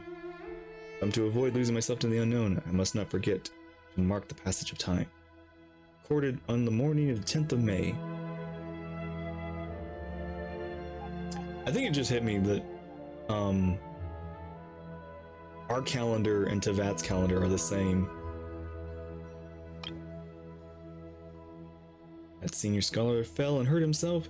Typical. Someone from Tarawist? Always gazing skyward and never looking at their feet. I'm guessing the obstructing cell must have been one of King Destret's prized creations, judging by how many of them are around here. Thankfully, the injury was limited to a few scrapes and a mild dislocation. However, after I popped the bone back into place, I had him lie down and rest. The whole thing will set us back a while. Perhaps not such a bad thing. For those like him who lack the skills, doing nothing might be the best contribution they can make. As I was treating him, he brought up that tired old topic, asking me to join the Darshan. Once more, I firmly refused. Mediocre students find safety in confining themselves to a single field. But what good would that do me? It's only been a few days, but I've already made significant progress. There are numerous writings about the 7 pillars, each one captivating and exciting at the depth and detail. Now that the seniors no longer hold me back, I can finally work at a faster pace. Recorded the morning of 13th of May. Appearance of King Ibis, the appearance of the Ibis King, it was a pleasant surprise. Not as pleasant as the one might expect. He's a skilled storyteller, but he loses steam once it's clear his listeners aren't fooled. That said, there are elements of his tales worth investigating and verifying. Although he did point out the exact route, in his current state he can't really intervene, and I can tell he's putting on a front and isn't all that friendly toward me. Oh, this is way back. And I can tell he's putting on a front and isn't all that friendly toward me. That's typical of people who care about their status. Since I need a bit more time, given how big this place is, I suppose we'll have to put up with each other for a little while longer. Besides, isn't mutual dislike a positive emotion in those who can get along? Or who can't get along? In addition, saving that senior was definitely the correct decision. Oh, I nearly forgot. I recorded this at the noon of 16th of May. My supplies have run out. Unless I wish to die here, I will have to leave this place. I still refuse to accept anything from Thoth. Or Thoth. People like him, who only talk benefits and never mention the cost, are a dime a dozen at the Grand Bazaar. Of course, for anyone after me who falls into the temptation he offers, remember this at least. Do not trust the Ibis King. Recorded on the final day, Zandik. Okay, now let's take a look.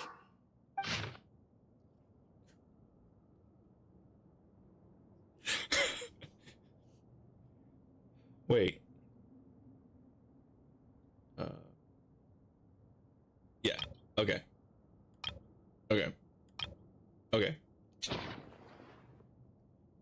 Seems like the notes of someone was trapped here. Maybe this person done by accident, like Mr. Jur and me. Yeah, maybe. But they don't sound super worried about their situation. So, either this person's an ace adventurer, like the Traveler, or some kind of super optimist. But the king came to visit them. An optimist, huh? I wish I could be that sort of person. Well, blind optimism isn't good either. Besides, you have your own strengths, Layla. That's right! You're detailed and passionate.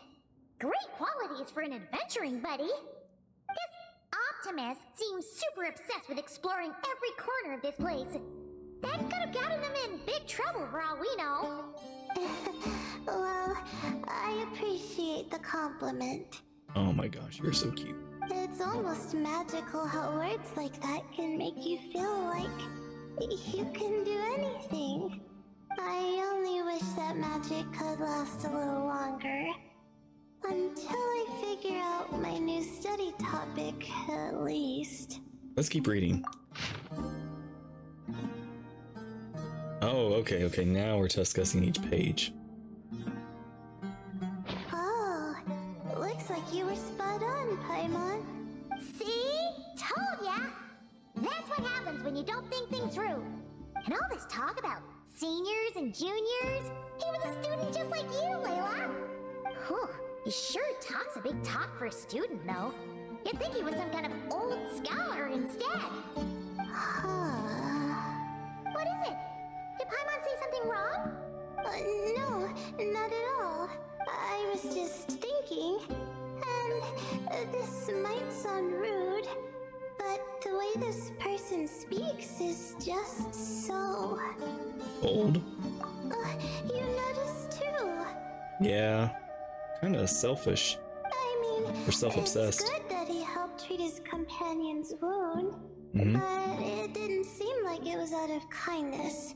More like he was looking out for his own self-interest, or thought he could get something out of it. I don't know. Maybe I'm reading too much into it. Yeah, no, he didn't even mention his companion in the previous page. Yeah, this feels like the 13th of May, the 10th of May. It feels like this companion just showed up. It says like they got hurt. Yeah. If you're both in this dangerous situation together, wouldn't you mention them at least once?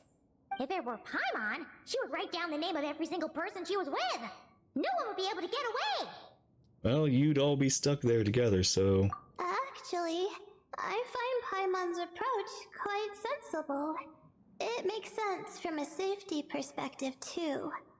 That way, if anyone came to the rescue, the notes would be able to tell them everything they needed to know. Whoa! That's genius level thinking! Mm-hmm. Well, I learned that from Madame Farzan, actually. I'm not speaking from personal experience or anything. It's a very useful tip. Thanks, Teach. Oh, no! I'm just a student. Oh my gosh, Layla. You're gonna be... I don't know. I don't know if you'll be a great teacher. But you're a great student. It's fine! You taught us something, so you're our teacher! Simple as that! Anyway, from the looks of things, the student who left these notes behind was pretty weird. Let's keep reading. Yeah, they're actually... It feels like they're written by... I don't know. It feels like maybe more time has passed than the guy thinks he recorded. Here's the Ibis King. Senior... That senior definitely... Saving the scene. Whoa! Hang on! That's a lot of information. Paimon needs a moment to take this in. The Ibis King. So... Did this person actually meet the Ibis King here? Never talked about the Ibis King before. Sorry. Who? Oh, you never heard of the Ibis King? Strange. No, I think she's talking about Nefer. Jeez, not again! Stop teasing her, Traveler!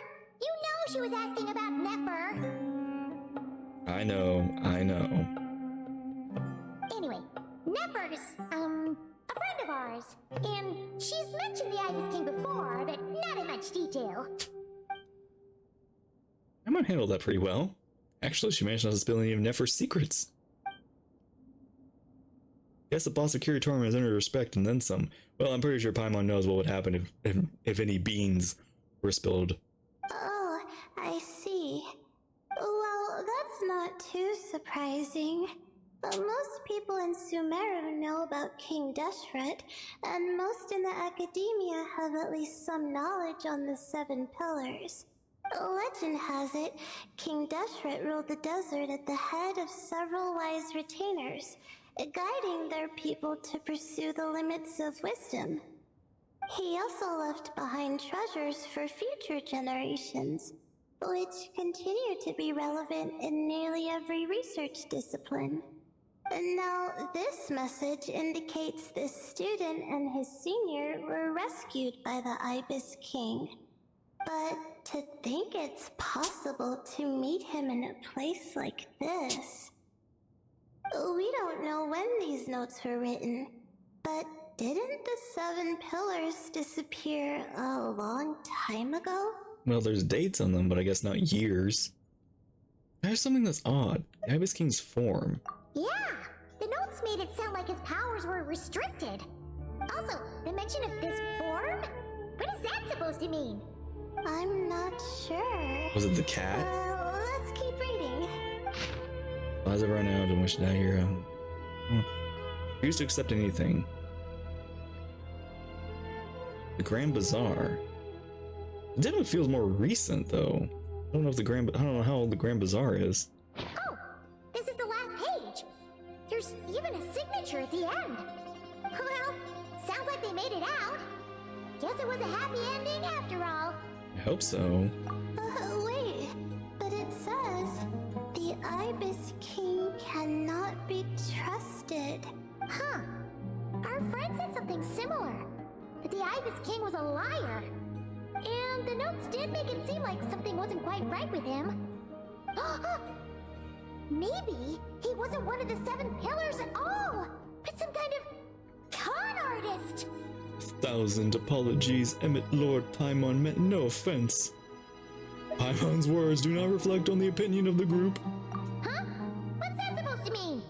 I think Paimon raises a good point. Let's keep our guard up just in case. Alright, I think that's all the clues around here. How about we... Hey! Oh, it's Marak! That means Kame and the others should be around here, right? Hello? Anyone up there? Can you hear us? I can hear you. I can see you. Yeah, we can! You know, sound travels just fine in an empty chamber like this. You don't have to shout. Of course, if you're shouting to express your excitement at being reunited, by all means, pretend I never said anything. That's sweet of you. Yelling like this is kinda exhausting. Come on, let's head back down.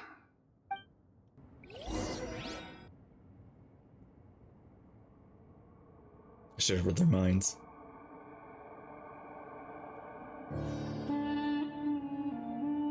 Good, everyone's here. I can explain the story once. Wow, we all ended up in the same place, huh? Yeah, what a coincidence. Indeed. Or as I like to call it, the chai factor. Alright, where are you going with this?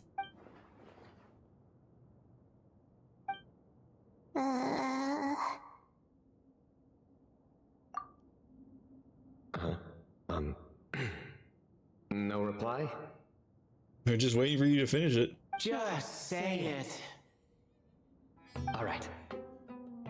Because it's spice to sweet brew again.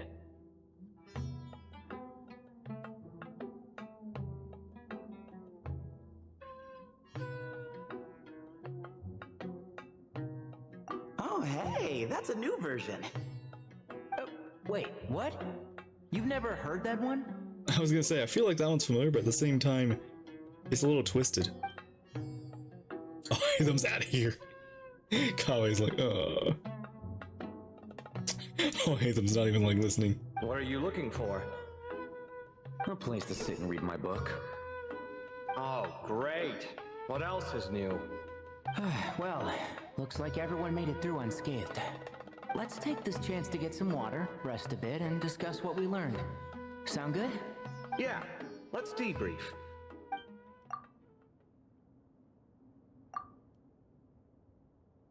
Turns out Sino really did bring some spiced tea. Okay, so we all learned a lot, but it feels like we ended up with even more questions. Yeah, but one thing's for sure. This place is tied to the Ibis King in some way. Hey, Sino. You're the current representative of Hermanubis. Can you call him up for a sec? Oh. Of course. Just let me sense his presence. Okay, I didn't think about this.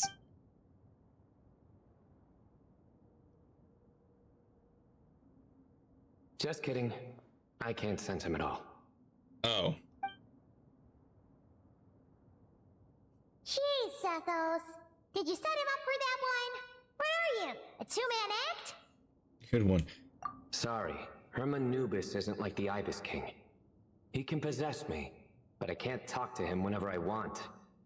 Darn. That would be actually pretty useful. Oh, truly? Does that mean he's gone? I would have liked to reminisce about old times with him.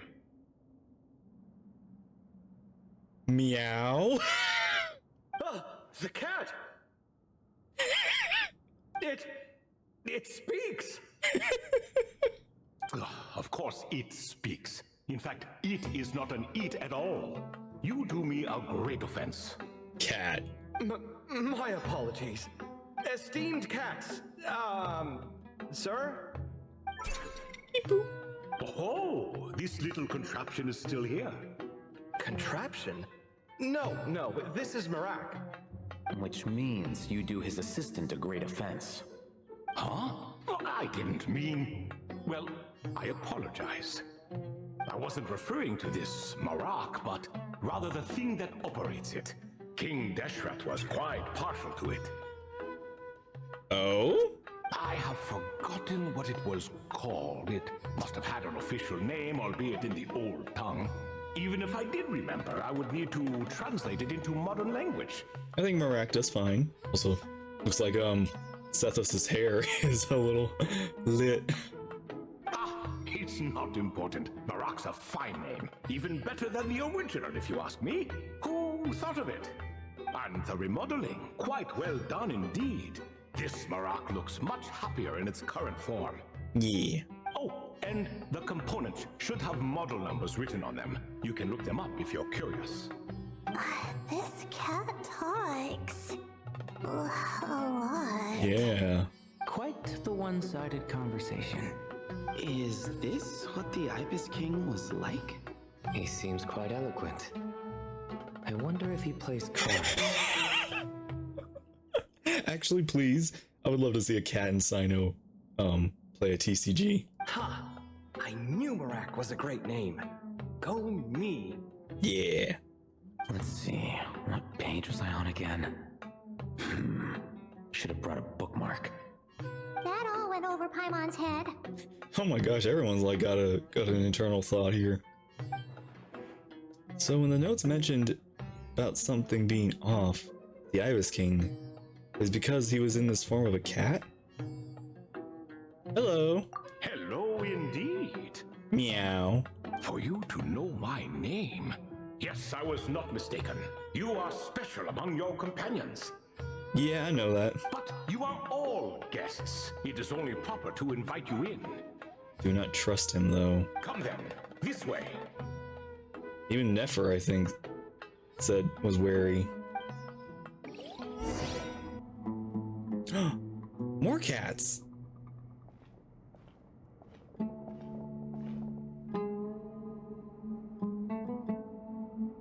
Gosh, that's a lot of characters. Welcome to my humble abode. Oh, your house sure is spacious, Lord Ibis King. Plenty of room for zoomies. I fear it's not quite what it used to be. In fact, it has long ceased to be my home at all. It belongs to the descendants of the cats I once raised. Oh, wow. Such adorable creatures, aren't they? Take the one I'm borrowing here, for instance. A chubby fellow with such lovely fur. One of the prettiest cats, I will say, in Genshin. Anyway, tradition dictates that a special guest such as yourself be presented with a gift. Alas, it's a first-come, first-served basis, you see.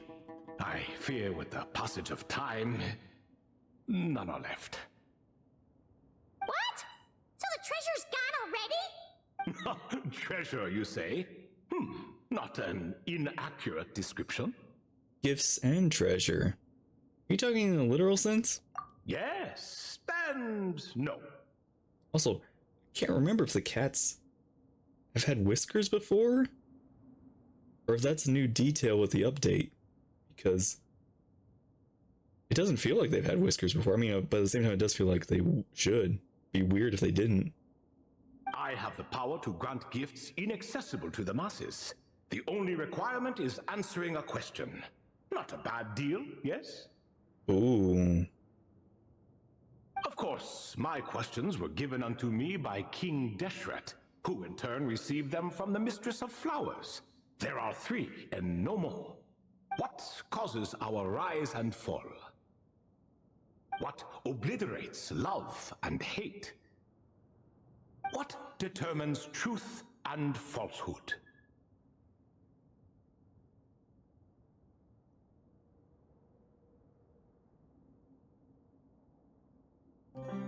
Time?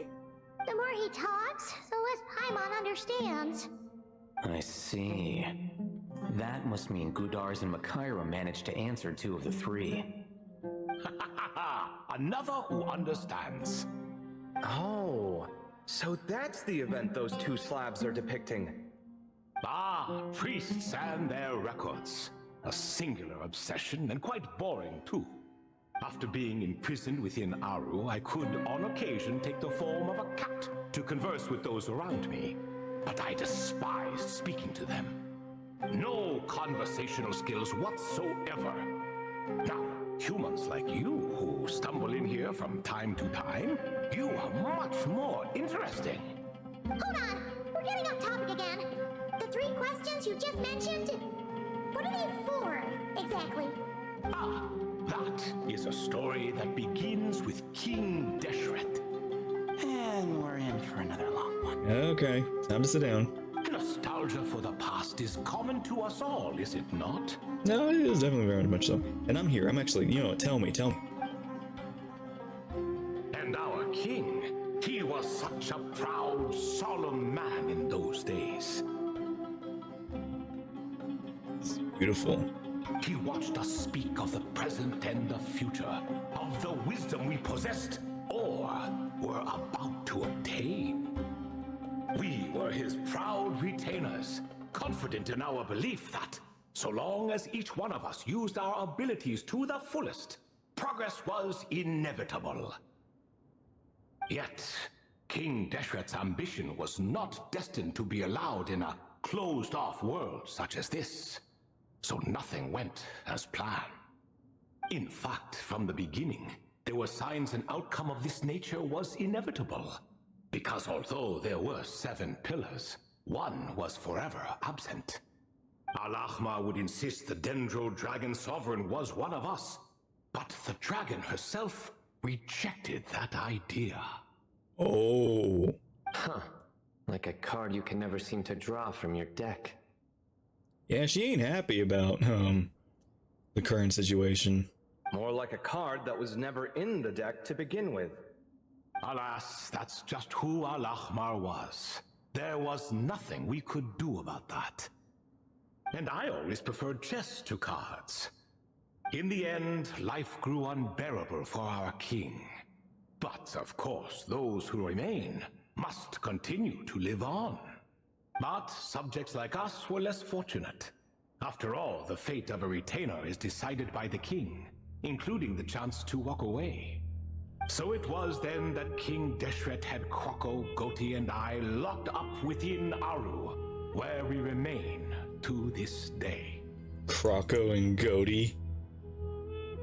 What was your name? Croco. Goaty? Ah, of course. You're more familiar with their full names. Sobek, the Crocodile King, and Hereshef, the Goat King. And let me tell you, when it comes to chess, Hereshef was a habitual backseat strategist, always spewing nonsense from the sidelines. Well, Sobek was all too quick to take his terrible advice, to the point where I was the one who got accused of cheating. Chess is an exercise in patience, and that man couldn't sit still to save his life. He could never excel at that game. In fact, neither of them were good at chess. Even so, we played together often, and since I was always the winner, we got along quite well. What are you laughing at? Were we not good friends? No one's laughing. Paimon would never. No, not you. It's Goaty. He's laughing for no reason again. Can you not hear him? No. Ah, right. Of course you can't.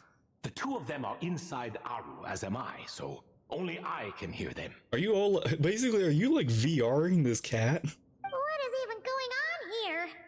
Has he, like, started to lose it after being trapped for so long? That does happen to prisoners serving life sentences. Speaking of which, how's Azar doing these days? Isn't he not in prison? Isn't he like doing like a pilgrimage? I doubt he's doing much of anything. I thought they were out and about, but they were like, they lost like their privileges. Just what I wanted to hear. What is the meaning of this? You doubt my words? I have half a mind to not talk at all. No, keep talking. Oh, no. They're not questioning you, Lord Ibis King, just discussing other things. Please, continue. In that case, where were we? Getting to the part about the 3 questions. Hopefully. Ah, yes, we're almost there. Before I entered Aru, King Deshret said I could be released from my eternal seal if I chose humans who could provide the correct answers to those 3 questions. Wait. The first person who caught my eye was Gudars. I asked him, what causes our rise and fall? He answered, conspiracy and betrayal, for it renders the righteous and wise unable to succeed, and thus nations fall. I found his answer quite interesting, so I bestowed upon him the power to deceive. Why would you do that? The second human I chose was Makaira. I asked her, what obliterates love and hate? She said unto me, I have nothing left to lose. Vengeance alone can quench both love and hate. I found this to be another fascinating response, so I granted her the power to be loved. Okay. But both of them ended up... Now then, young one, riddle me this. Did their answers point to this fate, or was it the power I bestowed upon them that determined their end? I'm just an observer who doesn't understand their circumstances, so I can't answer. A clever reply. I do not wish to comment either. It is all in the past at this point. My only wish was for their answers to be acknowledged by King Deshret's rules, and bring me one step closer to freedom. As for the final person, her fate remains to be seen, so I will not reveal her name. Oh. That must have been Nefer. I asked her, what determines truth and falsehood? And found her answer quite compelling, so I bestowed upon her a gift to match. As you can see, however, I have not been freed, so it's clear the answer she gave at that time was wrong. Oh. Okay. But alas, 3 people were chosen and 3 questions were asked. So now all I can do is wait. Wait until her wisdom is in line with the rules set forth by my king. Until she has found the true answer to that question. Oh. No wonder there was no third stone slab then. Or perhaps you're just not ready to include her in the story. Though that might be a generous interpretation. Well, it's not merely because her story remains unfinished. As the remaining priests of this place left or passed on, there were none left to record the events that followed. Besides, stone slabs are few and far between in the Great Red Sands. In the sprawling desert, very few things or people even manage to leave a trace. But sometimes I can't help but wonder. If that young man from several centuries ago had been willing to answer my question, would I have left Aru by now? Wait, so there was someone else? Of course, it has been thousands of years after all. All sorts of people have stumbled upon this place, but I only chose the special ones. That young man had such a singular intelligence, though his companion, by contrast, was rather average. Yeah. The author of those notes we found? The student named Zandik? Ah, yes, I think that was his name. In truth, I was unsure whether I should grant him my 3rd remaining gift. This is pretty. He was, of course, exceedingly clever, but he was also mistrustful and narcissistic in equal measure, and there did not seem to be a line he was unwilling to cross. Oh, so it was just pride. Too much power could be dangerous in the hands of someone like him, so I found myself rather relieved when he declined my gift. Oh, he turned you down? Did he give a reason? Yes. He said he didn't need it. I still remember the look in his eyes. Nothing stood out per se, and still I could sense contempt and disdain radiating from his gaze. I could not give an exact reason, but on instinct I just knew it would not end well to get close to a man like that. So I tricked him. Stick close to your companion, I said. Only the descendants of Tulatula can come and go as they please. Leave him behind, and there is no escape for you. So, does that mean his companion wasn't a descendant of Tulatula? Oh no, that part was true. The lie was in the other half. Anyone can enter or exit this place. There are no restrictions. Oh. I saw that his companion was exhausted and was concerned Zandik might leave him behind, or worse, that some other accident might befall him. So I made up an excuse to prevent Zandik from going a step too far. That's sweet, actually. Oh, and speaking of, Zandik's companion had the same blue hair and pointed ears as you. Oh? Wait, does that mean Layla's also a descendant of Tulatula? Wait. Indeed. What? When Hermanubis founded that city, he took in many who had nowhere else to go. Today their progeny are scattered to the 4 winds, and indeed are far more numerous than I could have imagined. So the person you protected could have been my ancestor. Dang. You have a long history, Layla. Yes, yes. You're very welcome for that. Aw. Could I ask another question, Lord Ibis King? Of course. I have nothing but time, I'm afraid. Did you also save me and a man named Jur? I did. You two were quite unlucky bumping into a device King Deshret once used to measure human brain power.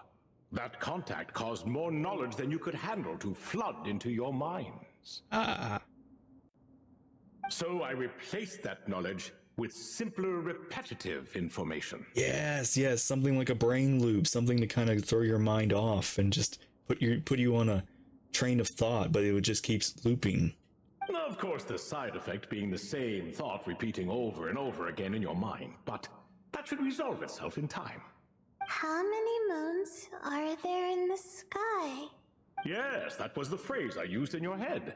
I forgot the other one, though. I believe it had something to do with food. Both were spur-of-the-moment decisions, so no need to dwell on the meaning too much. Oh, I see. Thank you, Lord Ibis King. Yes, let's not think about how many moons there are in the sky. Oh boy. It's gonna be so mind-blowing when that sky is gone. As I said, young one, you are most welcome.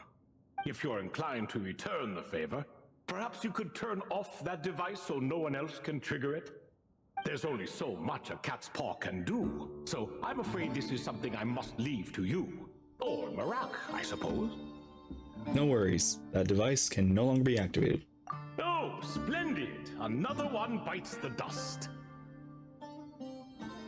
Such is the fate of things here. Day by day, little by little, the remnants of ages past fade into obscurity. Erosion. For that reason, the gifts of bygone eras, be they tied to your blood or technological in nature, are not to be revered. They are tools, nothing more. Disrespectful? I simply make the most of what I have. Besides, our king has been gone all these years. What good does it do to revere him now? Oh, are you talking to the Goat King again? No, Croco this time. He's pestering me for another game of chess. Says he wants to even the score.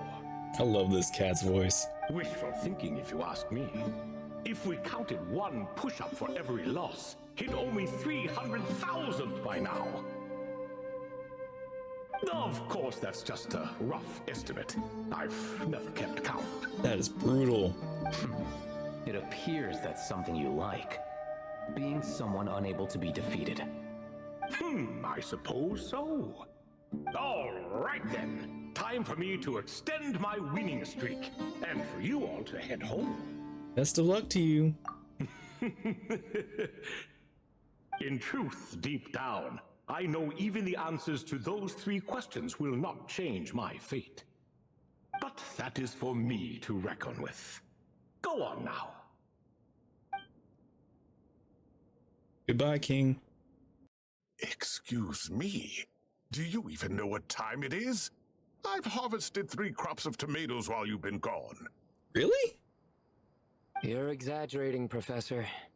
I'm making a point. There's a difference. The sincerest apologies for keeping you waiting, Professor Cyrus. Our mistake. Please accept our apology. Besides, you knew it was gonna be an adventure. See, that's what I call manners. Now, are any of you hurt? Nay. Nope. It went way smoother than we expected, actually. There was actually no trouble at all. I presume the investigation is complete then. Come, tell me all about it. There's a talking cat. That is a god. Oh my, did you look out? Maybe not a god, just... Oh, I guess a god in the pantheon of Sumeru. Ish. Or, no, well, okay, I'm getting like, real history and Sumeru history mixed up a little bit there. If you've read the work from the Vahumana Dashan, you would know that the Ibis King has, well, let's call it a mixed record. Perhaps he softened up a bit in his old age, and that's why he chose to help you. He's definitely soft and fluffy. Or perhaps he just didn't have a good enough reason not to help us. Beep boop. See? Marak agrees. How do you even know that's what Marak meant? That could have just been a happy noise. In any case, there's a lot to be happy about. We figured out what happened to Layla and Jur, and there were some unexpected takeaways too. Yeah, I never expected to learn about my ancestry. Yeah. I I've always thought of myself as just an ordinary student. I never would have even considered something like that could be true. Layla, I'm just gonna tell you right now, you were never an ordinary student. Come to think of it, our ancestors might even have been friends at some point. Huh? You're right. Yeah. Maybe I There's should so much take a history in trip all back your home, pasts. to see if I can find any records about that. Oh, I was just throwing that out there. I wouldn't want you to go to the trouble. It's fine. My advisor gave me a break, and I still have a few days left, so... Oh, wait. My study topic. I haven't made any progress at all. No. I need to focus on that instead. One thing at a time, Layla. And she's back. Right. Couldn't you help her, Professor? Huh? No, I could never. Me, you say? I'm from the Spatamar Darshan, and I don't think that Nephis or Zahahadi researched the stars. All I have to offer are my homegrown tomatoes. Although I suppose it's not impossible. I can ask a few old friends to recommend some interesting topics. You really don't have to. It sounds like a lot of work. Hardly. A few passing questions while we water the plants? It's no trouble at all. Thank you so much. Of course. Now it's getting late, and you all must be tired. Let's wrap things up here. Yeah. Some say desert nights are the sun taking mercy on us after the heat of the day. So, let's leave while she still feels merciful.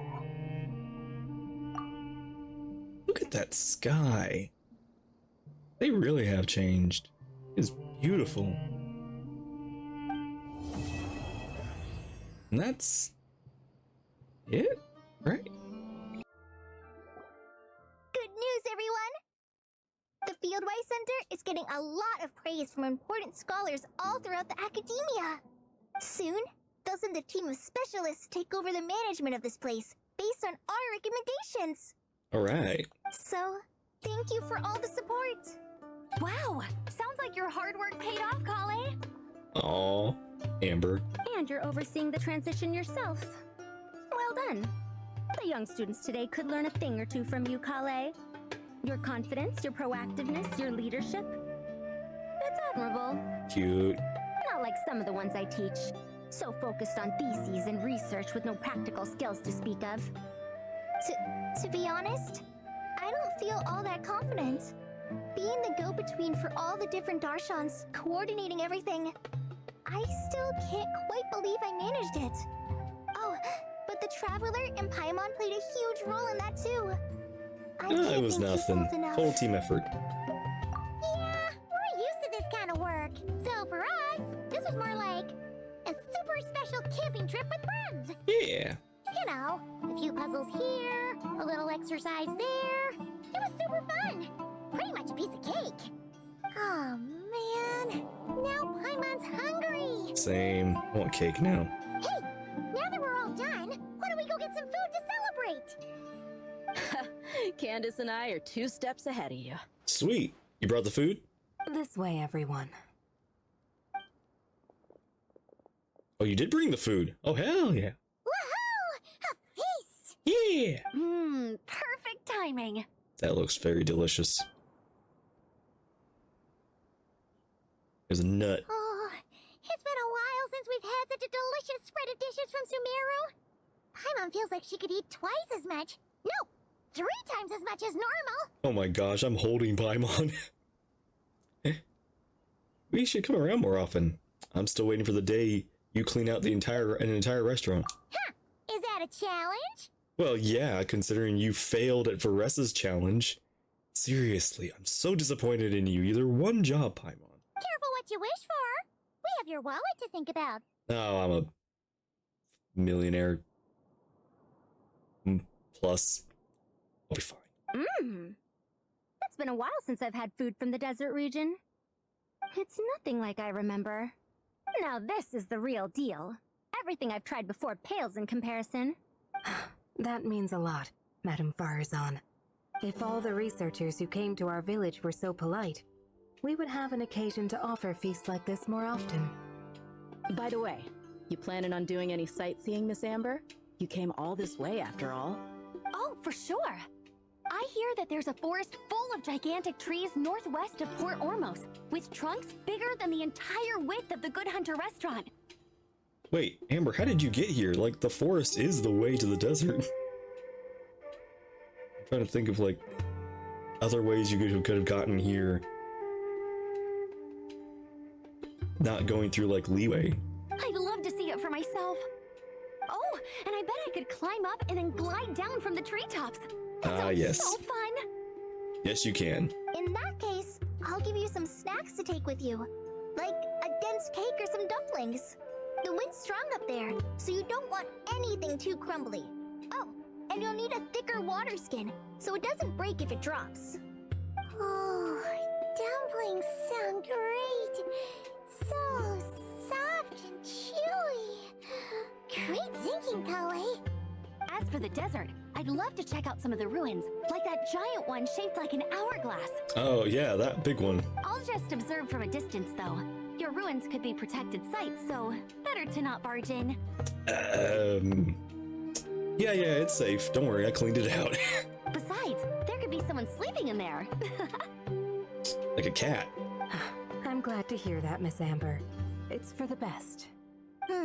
Your body won't be used to the desert environment though, so traveling could be tough.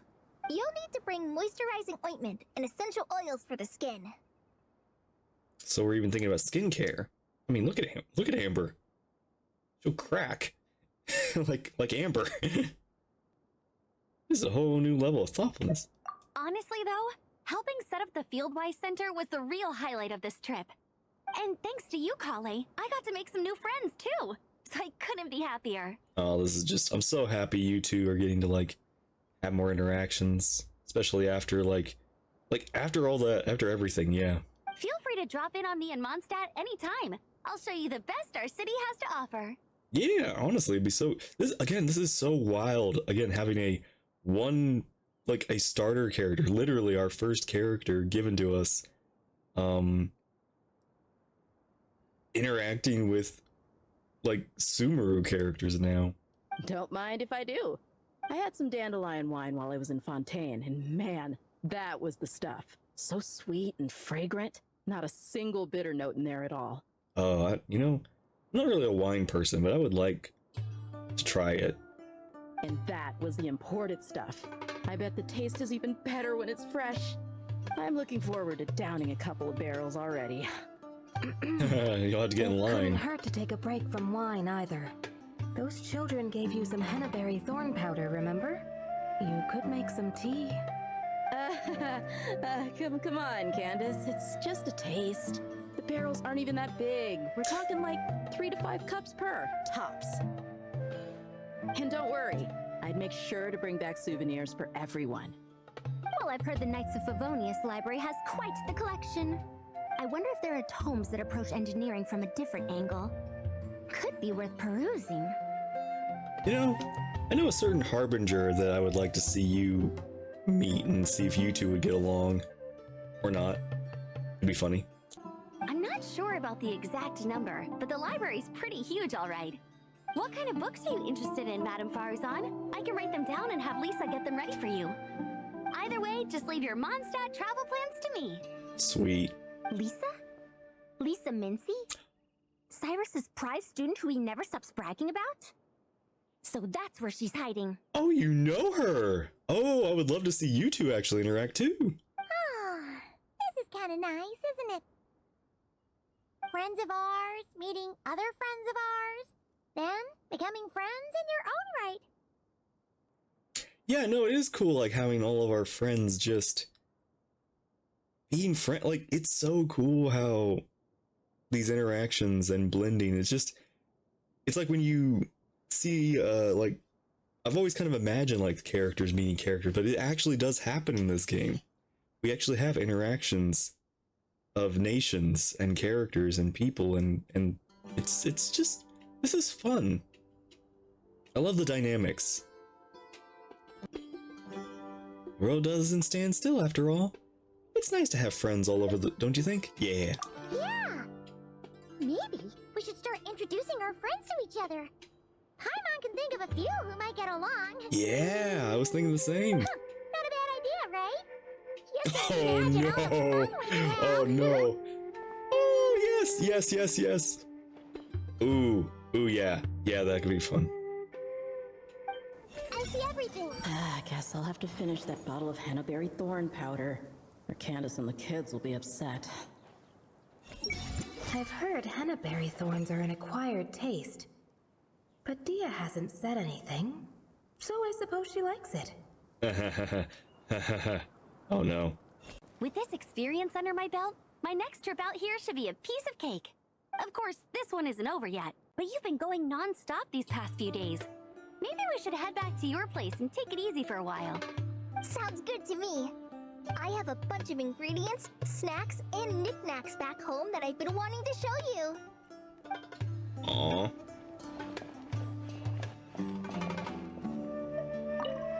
I had a wonderful time.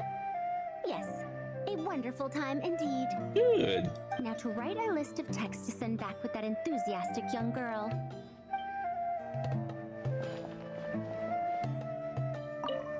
Don't worry, Candace. I won't drink too much. Trust me. I'm not worried about that. I just think drinking some nutritious tea could help counteract some of the negative effects on the body. That's all. Well, lucky for me, I know how to drink in moderation then. Oh, and I've got quite a bit of that tea still, okay? So, thanks for that, but no need to send me more right now. Oh, and thank the kids for me as well. Aw. Hooray! It was a fun event, Sumeru. I enjoyed it.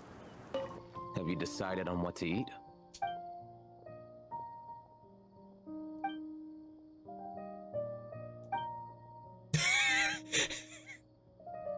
Fine. I'll go ahead and order then. Hey!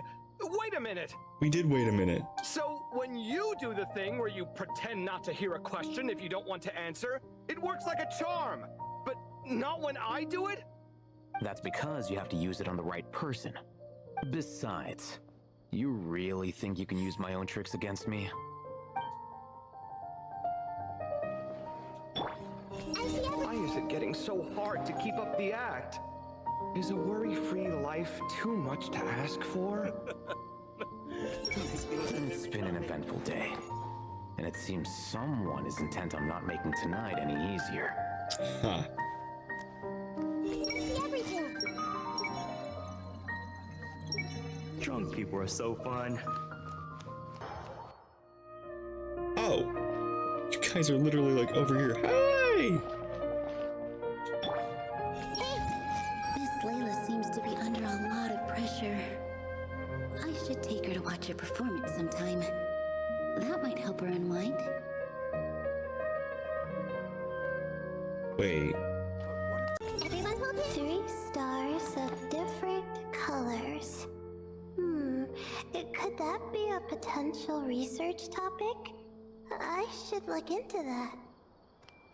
Can I read my own mind? I see everything. I cannot read my own mind. Alright.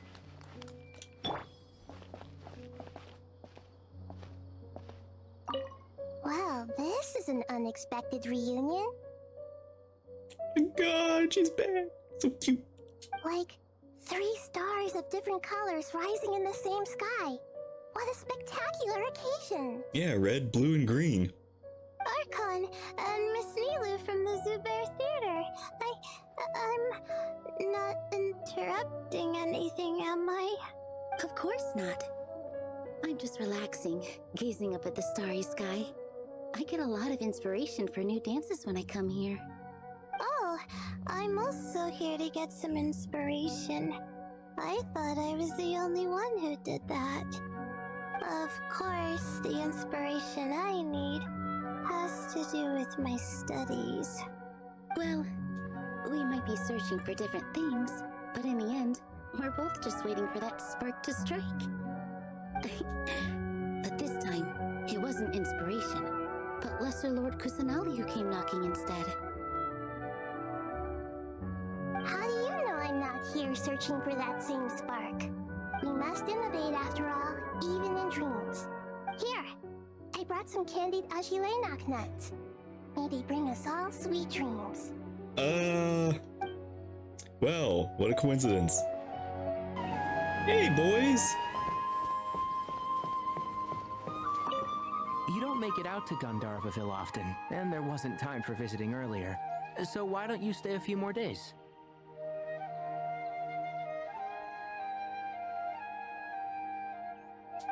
Sure. Got anything fun planned? Not really. We usually just go camping, do a little fishing, have a barbecue, things like that. Oh, and we invite the traveler along too if she's in town. Nice. I love camping. And a barbecue is a must.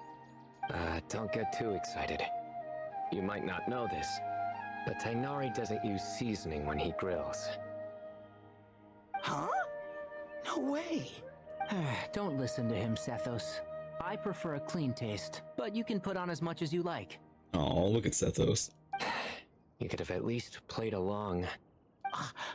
You've changed, Sino.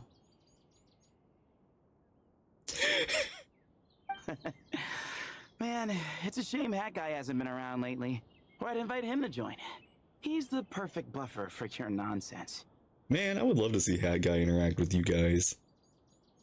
But, he's not here? I wouldn't mind him tagging along either. It's just a shame he doesn't play cards. Do you want to know why? Absolutely not. Seriously though, where did he go? Has anyone seen him around at all? I heard he's taking care of something in nod-krai. Oh. Oh, well, I hope it all works out. I hope so too. That's a nice little hint. Well, I'm excited, looking forward to that. Alright, and that was the event with Layla. Or at least the focus on Layla. And getting a little bit more about the, kind of like, wrapping up some stuff with Sumeru and connecting us to, Nefer and stuff. What does that mean? What does that mean? What are we gonna figure out? Well, I have to head back to nod-krai soon. So, thank you all so much for watching. Hope you enjoyed. Take care, and I will see you there in the next one. Bye-bye.